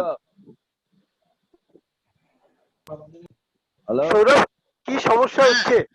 কি সমস্যা হচ্ছে? মানে রঞ্জিতের ত্রিপুরা থেকে কথা শোনা যাচ্ছে না। না না সিস্টেম একদম ওকে আছে, তাহলে ইন্টারনেটে কোনো প্রবলেম হচ্ছে। হ্যাঁ কিন্তু রঞ্জিত বাবু একটু কথা প্রবলেম বলুন। হচ্ছে। আপনি বেরিয়ে গিয়ে আরেকবার ঢুকুন, আপনি কম্পিউটার অডিও অন রাখবেন। আপনি মোবাইলে করছেন তো, মোবাইল অডিওটা অন রাখবেন। হ্যাঁ আপনি মোবাইল অডিওটা অন করুন, আর আপনার মাইক্রোফোনটা একটু প্রবলেম হচ্ছে, আর কিছুই না, বাকি সবই ঠিক আছে। হ্যাঁ সিস্টেম ওকে আছে, সিস্টেমে কোনো প্রবলেম নেই, সবারটা শোনা যাচ্ছে। ওকে, আপনি একবার বেরিয়ে আরেকবার ঢুকুন। একবার অফ হয়ে গিয়ে আরেকবার আসুন। রঞ্জিত একবার এখান থেকে অফ হয়ে গিয়ে আরেকবার আসুন। সলিলদা হ্যাঁ বোধহয় রঞ্জিত দা বুঝতে পারছে না বিষয়টাকে, বুঝলে তো? হ্যাঁ ওটা সৌরভ একটু বোঝাও। আর তপন হ্যাঁ তুমি তোমার কিছু জিজ্ঞাসা আছে একে অমিতকে। You continue it. अमित दा हाँ मैं बोलिए। दादा जब आप इतना स्ट्रगल कर रहा था, जब सक्सेस हुआ, जी जी माता पिता के आशीर्वाद से सक्सेस हुआ, उस टाइम में बिल्कुल। पिताजी के पास गए, माताजी के पास गए, उन्होंने क्या कहा? जो थिएटर के टाइम में जब गाय बेचने के लिए बोला कि 25,000 को जरूरत है, शायद गाय बेच दो नहीं तो बंद कर दो, गाय उस टाइम में नहीं जा पाया, फिर इतना कष्ट करके इतना स्ट्रगल करके आपने एक मकाम तक पहुंचा, फिर माताजी ने पिताजी ने आपसे क्या कहा, वही जानना चाहता हूँ। नहीं, अब वो लोग खुश हैं और उन्हें लग गया कि मैं गलत रास्ते पर नहीं था, और मुझे भी प्रूफ करना था कि हम दूसरे क्षेत्र से नहीं, थिएटर में थे, थिएटर में हैं, थिएटर में रहेंगे। और उसका रिजल्ट क्या हुआ ना कि आज मेरे घर पे बिना जान पहचान का कोई एक कलाकार चला जाएगा तो उसकी वो आवभगत होती है जो किसी ऑफिसर की हो सकती थी या मेरे घर में किसी की भी। तो इससे मुझे दिली खुशी होती है कि मेरा परिवार, मेरा समाज थिएटर वालों को प्यार देने लगा। ये सबसे बड़ी बात, सबसे बड़ा अचीवमेंट मेरे लिए, कि हम खुल के बोल सकें कि आप क्या करते हो, तो मैं कहूं कि मैं थिएटर करता हूं। ये नहीं कि एक क्वेश्चन और आवे कि इसके अलावे क्या करते हो, ये क्वेश्चन नहीं आना चाहिए। लेकिन এখন রঞ্জিত শোনা যাচ্ছে? রঞ্জিত শোনা যাচ্ছে না? আমরা কিন্তু এখনো সাউন্ডটা পাচ্ছি না। সৌরভ হ্যাঁ হ্যাঁ রঞ্জিত বাবু শুনতে পাচ্ছেন, ওনার উনি বলতে পারছেন না, মানে ওনার মাইক্রোফোনে কোনো প্রবলেম হয়েছে। अच्छा दादा ये छोटा सा प्रॉब्लम हो रहा है कि त्रिपुरा से है, उन्होंने है लेकिन बोल नहीं पा रहा है कि उसका माइक्रोफोन जो है उसमें थोड़ा सा प्रॉब्लम हो रहा है। अच्छा आपके जैसे तपन एक minute. So now you are established not only in Begusarai but also पूरा देश में। और really I am today evening I am feel proud that I am facing one person who is actually son of the soil, भूमिपुत्र। भूमिपुत्र से पूरा विश्व जय कर लिया। ये लाइक हिमालय का सिंह एवरेस्ट में पहुंच गए आप। ये मेरा अंतर से मैं आपका प्यार है, आप सबका आशीर्वाद है, और मुझे आपसे आगे बढ़ने की प्रेरणा भी मिलती है आशीर्वाद से। और दादा मैं जी बोलिए 2014 में मेरे कार्यों को देखने के बाद बिहार सरकार ने मुझे बिहार का जो थिएटर के लिए मिलता है युवा कला पुरस्कार भिखारी ठाकुर जी के नाम पे, वो बिहार सरकार ने मुझे दिया। तो इससे और ज्यादा लोगों में एक ये आई कि नहीं, जब गवर्नमेंट ने इतना बड़ा अवार्ड दिया है तो इट मीन्स कि इसका काम सही है, तो लोगों ने और ज्यादा ये माना मुझे, और 2013 में 14 में मुझे अवार्ड भी मिला, और पीएचडी के लिए मैंने रिटर्न दिया तो हैदराबाद यूनिवर्सिटी ने मुझे विदाउट नेट मेरे पास था नहीं, उसके बाद भी इंटरव्यू में मेरे कार्डियो के आधार पे उन्होंने मुझे पीएचडी में एक सीट दिया, वो भी जनरल से, कि मैं जनरल था और जनरल ए 2 सीट थी, एक सीट पे नेट जेआरएफ था और एक सीट खाली था, उस सीट पे मेरा सिलेक्शन उन्होंने किया, तो मुझे लगा कि ये मेरे डिपार्टमेंट का मेरे लिए आशीर्वाद है, और वो पीएचडी अब मेरी लास्ट पे है। अगर ये कोरोना ना होता तो हम अपना थीसिस सबमिट कर चुके होते। हिस्ट्रियोग्राफी ऑफ बिहार थिएटर मेरा टॉपिक है। No, please, your subject is drama and your topic is Bihar. Historiography of Bihar theatre, So, historiography, historiography of Bihar theatre. So, Yes. If you have no problem or no objection, if you please say something about your PhD topic. जी दादा, मैंने topic इसलिए लिया कि आप अगर search करेंगे तो retain में बिहार के थिएटर की हिस्ट्री नहीं मिलेगी।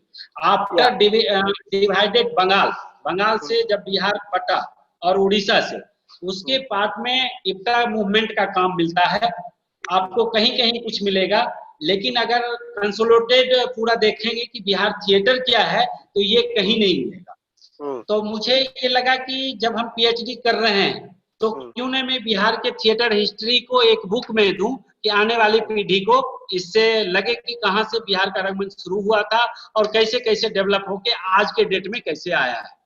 तो इसके लिए मैं थ्योरेटिकल भी काम किया हूँ, प्रैक्टिकल भी फील्ड वर्क किया, बुक्स कलेक्ट किया और लोगों से मिला भी, जो अलाइव हैं उनसे मिला, जो नहीं है उनके बारे में, चतुर्भुज जी हैं, इस टाइप के जो भी लोग हैं, जो भी फर्स्ट पास आउट एनएसडी यहाँ से थे, सारे लोगों के बारे में कलेक्ट करके और उसे लास्ट अपडेट करने पे लगा हुआ हूँ, हिस्ट्रियोग्राफी ऑफ बिहार थिएटर। और हमें लगता है कि मेरा रिसर्च वर्क जब आएगा तो बिहार के बारे में लोगों को एक मिलेगा कि जी, इसलिए मेरा ये topic. So Amit, this history is basically the proscenium theatre or folk theatre, the folk drama, folk song also. Not proscenium, Dada. Starting to all folk theatre, Parsi, how to start and continuity. जी. So Bihar में in our Bengal में Parsi theatre, you know that Raj Kapoor, Prithviraj Kapoor, they are in Bengal in the Parsi theatre in our Kolkata mein. So Bihar mein also Parsi theatre was very famous. Yes, sir. That time that was very famous, and after that Ram Leela Mandaliya. Ramlila मंडली हुआ करती थी, रात भर वो गांव में काम करती थी, और अंगिका में लोग बोलते थे ना कि उसको आज जो हम प्रोडक्शन कॉस्ट बोलते हैं उसको बोला जाता था माला उठाना, कि आज इन कलाकारों का माला कौन उठाएगा। तो मैंने वहां से लिया है, इप्टा मूवमेंट लिया है, और फोक लैंग्वेजेज, देयर आर 4 लैंग्वेजेज इन बिहार, भोजपुरी, मगही, अवधी, अंगिका, मैथिली, ये सारे लैंग्वेज में, जहां अंगिका में थोड़े नाटक कम हुए हैं, भोजपुरी में बहुत है। भोजपुरी में भिखारी ठाकुर से उठा के आप संजय उपाध्याय तक आ सकते हैं, सतीश आनंद जी का काम आ सकते हैं। तो इन लोगों का भी काम मैंने लिया है, लेकिन फोक का हिस्ट्री डाला है कि ये कहाँ से आया है, कैसे कैसे लोग इसको ये किए हैं। तो पूरा डिटेल्स में तो नहीं जाएगा, लेकिन सारे चीजों का थोड़ा थोड़ा ये है। So IPTA movement in Bihar, Indian People's Theatre Association, गणनाट आंदोलन, वो बिहार में कैसे रोल था?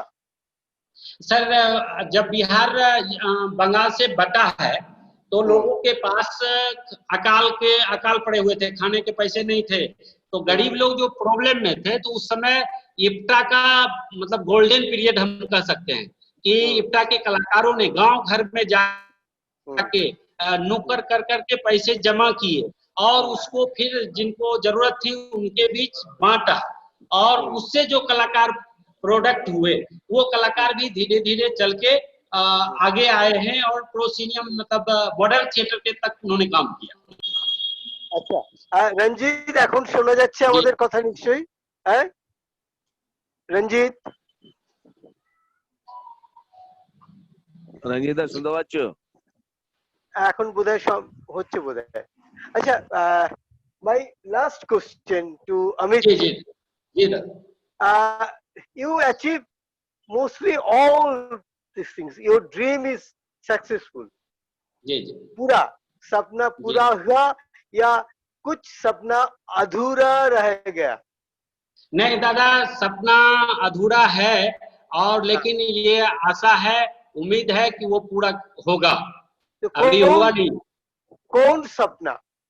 हाँ दादा, सपना? मेरा सपना है कि जिस ग्रुप से मैं काम कर रहा हूँ उस ग्रुप का, क्या कि वो अभी बिहार में कहीं नहीं है, बहुत जगह नहीं है, कि ग्रुप का अपना स्पेस हो, ग्रुप के कार्यों का जो भी प्रॉपर्टी सेट प्रॉप्स हो उसका एक संग्रहालय हो, और आर्टिस्ट जो हम बुलाते हैं वो मेरे कैंपस में रहें, कि ये आशीर्वाद रंगमंडल है।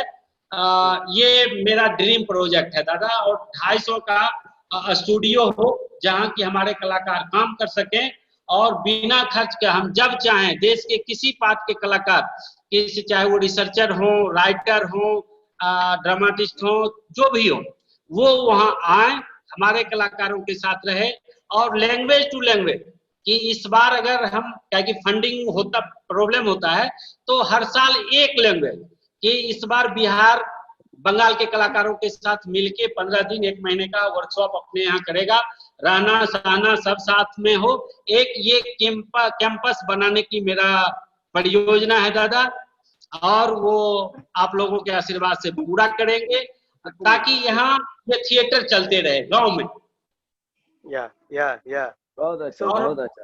इंडिविजुअल जो भी बहुत काम करना है जी। और आप ही लोग के आशीर्वाद से 2019 में मैं आज आपके मंच से बोल रहा हूं कि मैंने कहीं किसी को नहीं बोला, लेकिन सरकार ने मुझे सैलरी ग्रांट में एज ए एक्सपर्ट कमिटी बिना किसी पैगाम का मेरा नाम दे डाला था।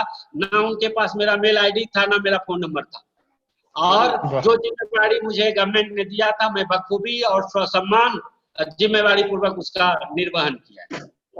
अमित, ये बिना और रंजीत, हाँ या मेरा इतना सौभाग्य है, मेरा फाइल भी दादा के पास भी गया उस टाइम में। अच्छा।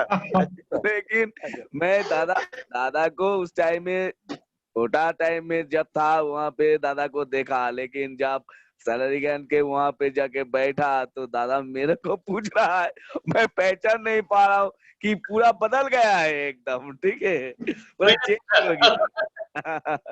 अच्छा अमित, हमारे साथ त्रिपुरा से है रंजीत पुरकास्ट।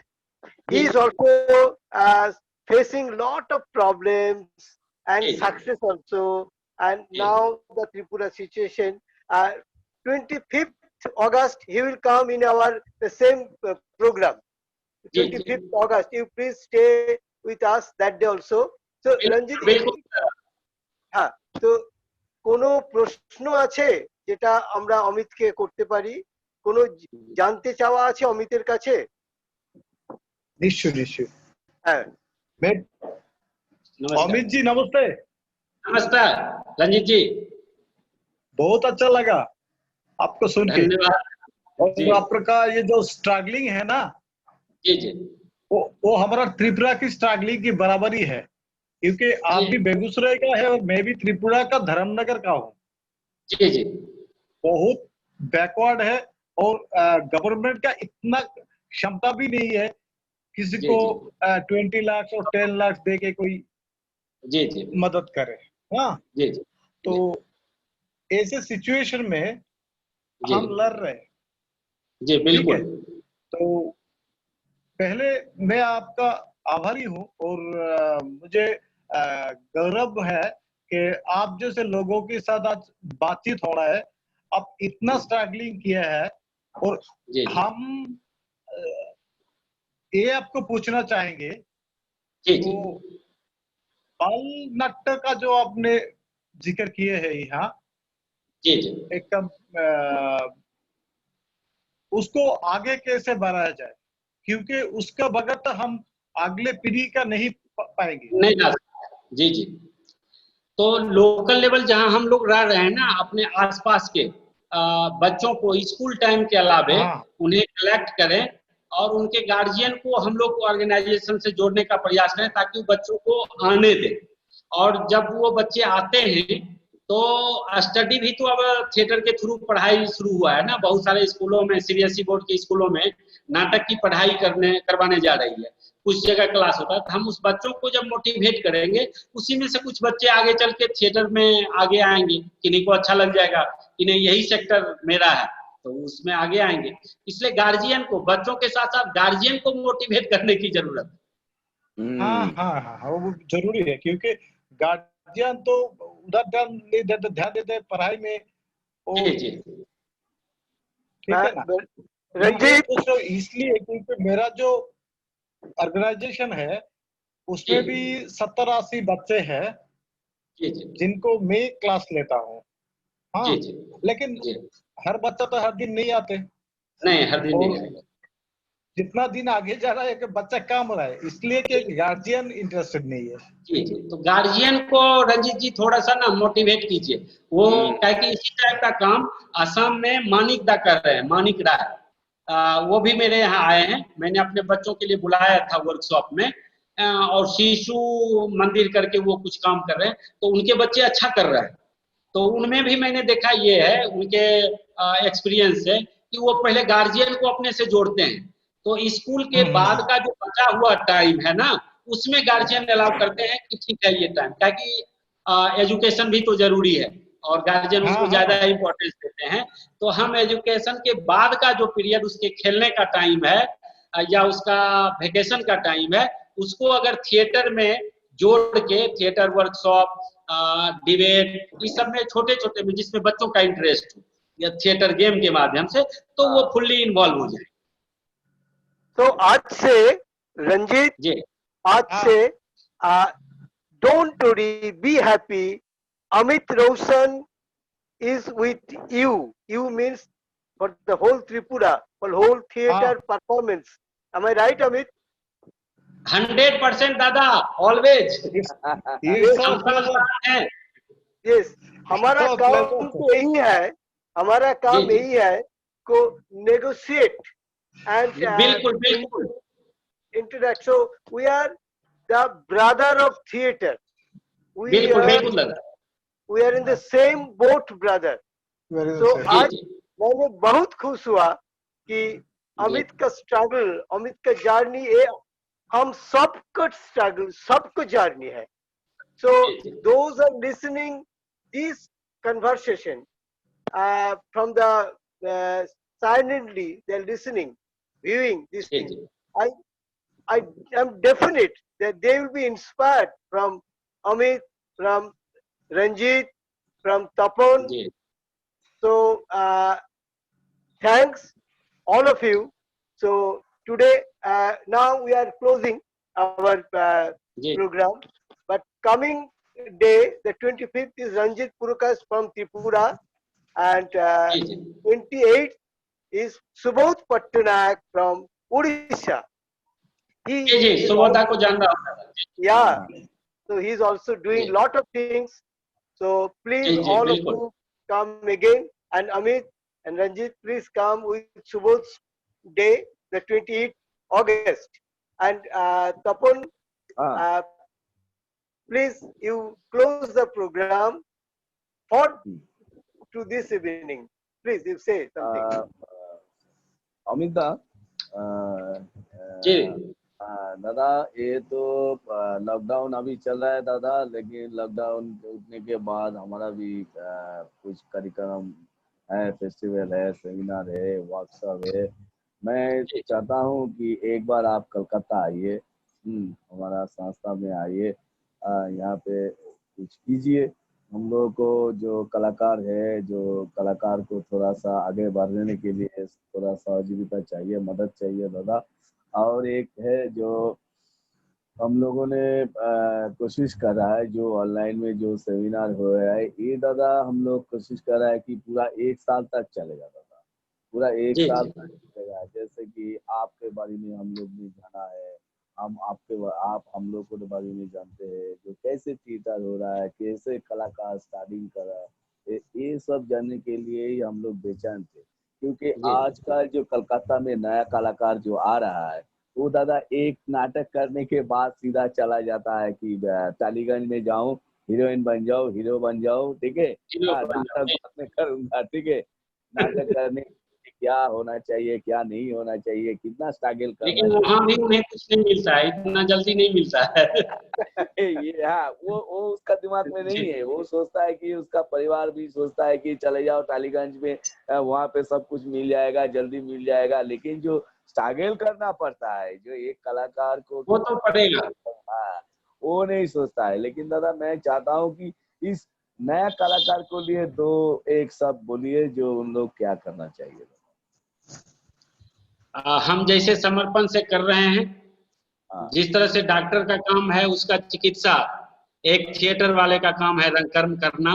परिस्थितियां विपरीत होगी, और हम जिस दिन थिएटर ज्वाइन करते हैं, सेना की तरह, सेना का जवान जब नौकरी ज्वाइन करता है, वो उसे पता होता है कि बॉर्डर पे गोली लगेगी।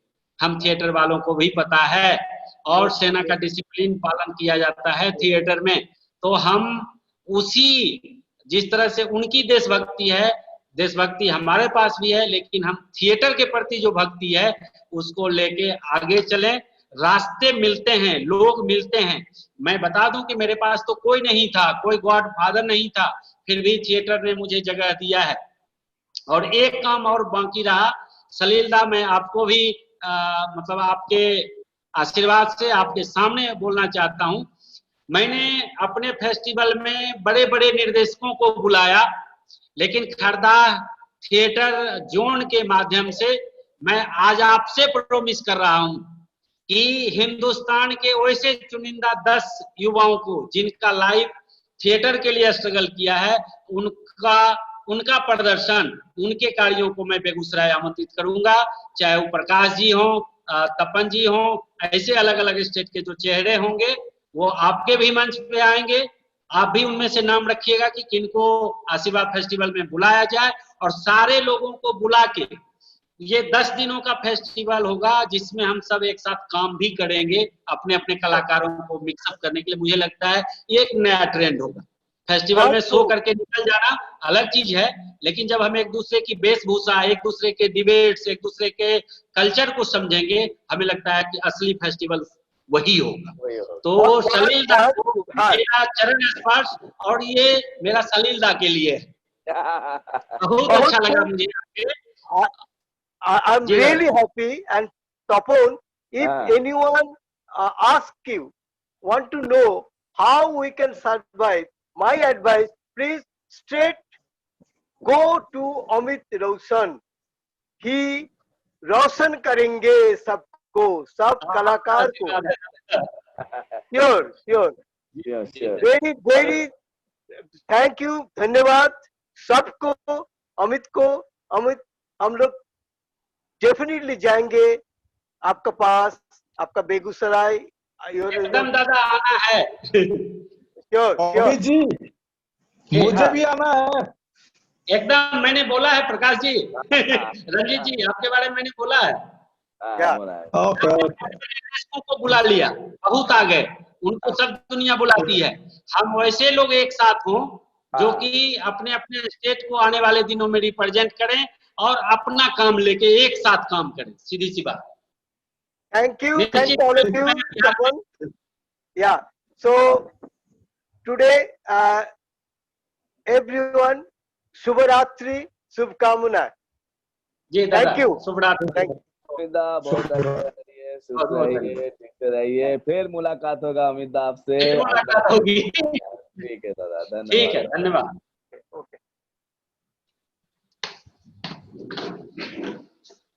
सौरभ, सौरभ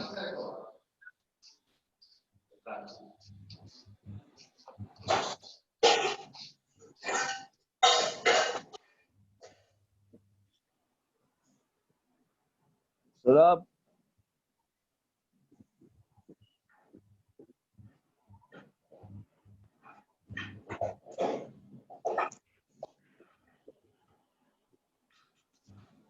সৌরভ অফ করো। সৌরভ, রঞ্জিত কথা বলবো পরে। রঞ্জিত দা ঠিক আছে, ঠিক আছে। হ্যাঁ হ্যাঁ হ্যাঁ সৌরভ, হ্যাঁ অফ করো প্লিজ। ঠিক আছে, পরে কথা হবে। হ্যাঁ হ্যাঁ শিওর শিওর।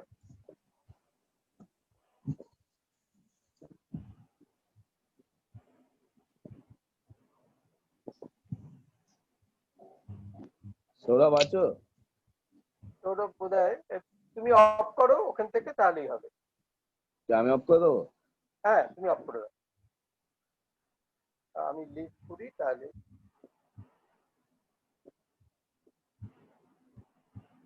তখন লিভ করেছো? কি হলো বাবা? এই 1 ঘন্টা বসে তুমি নামটা সই করতে পারছো? বললে না। ঠিক আছে? করো, করো, যা পারো করো। যা পারো করো। শেখার তো কোনো আগ্রহ নেই। তুমিও তো অনলাইনে ঢুকতেই পারতে। বসে বসে হয়ে গেছে, আমি অফ করছি। হ্যালো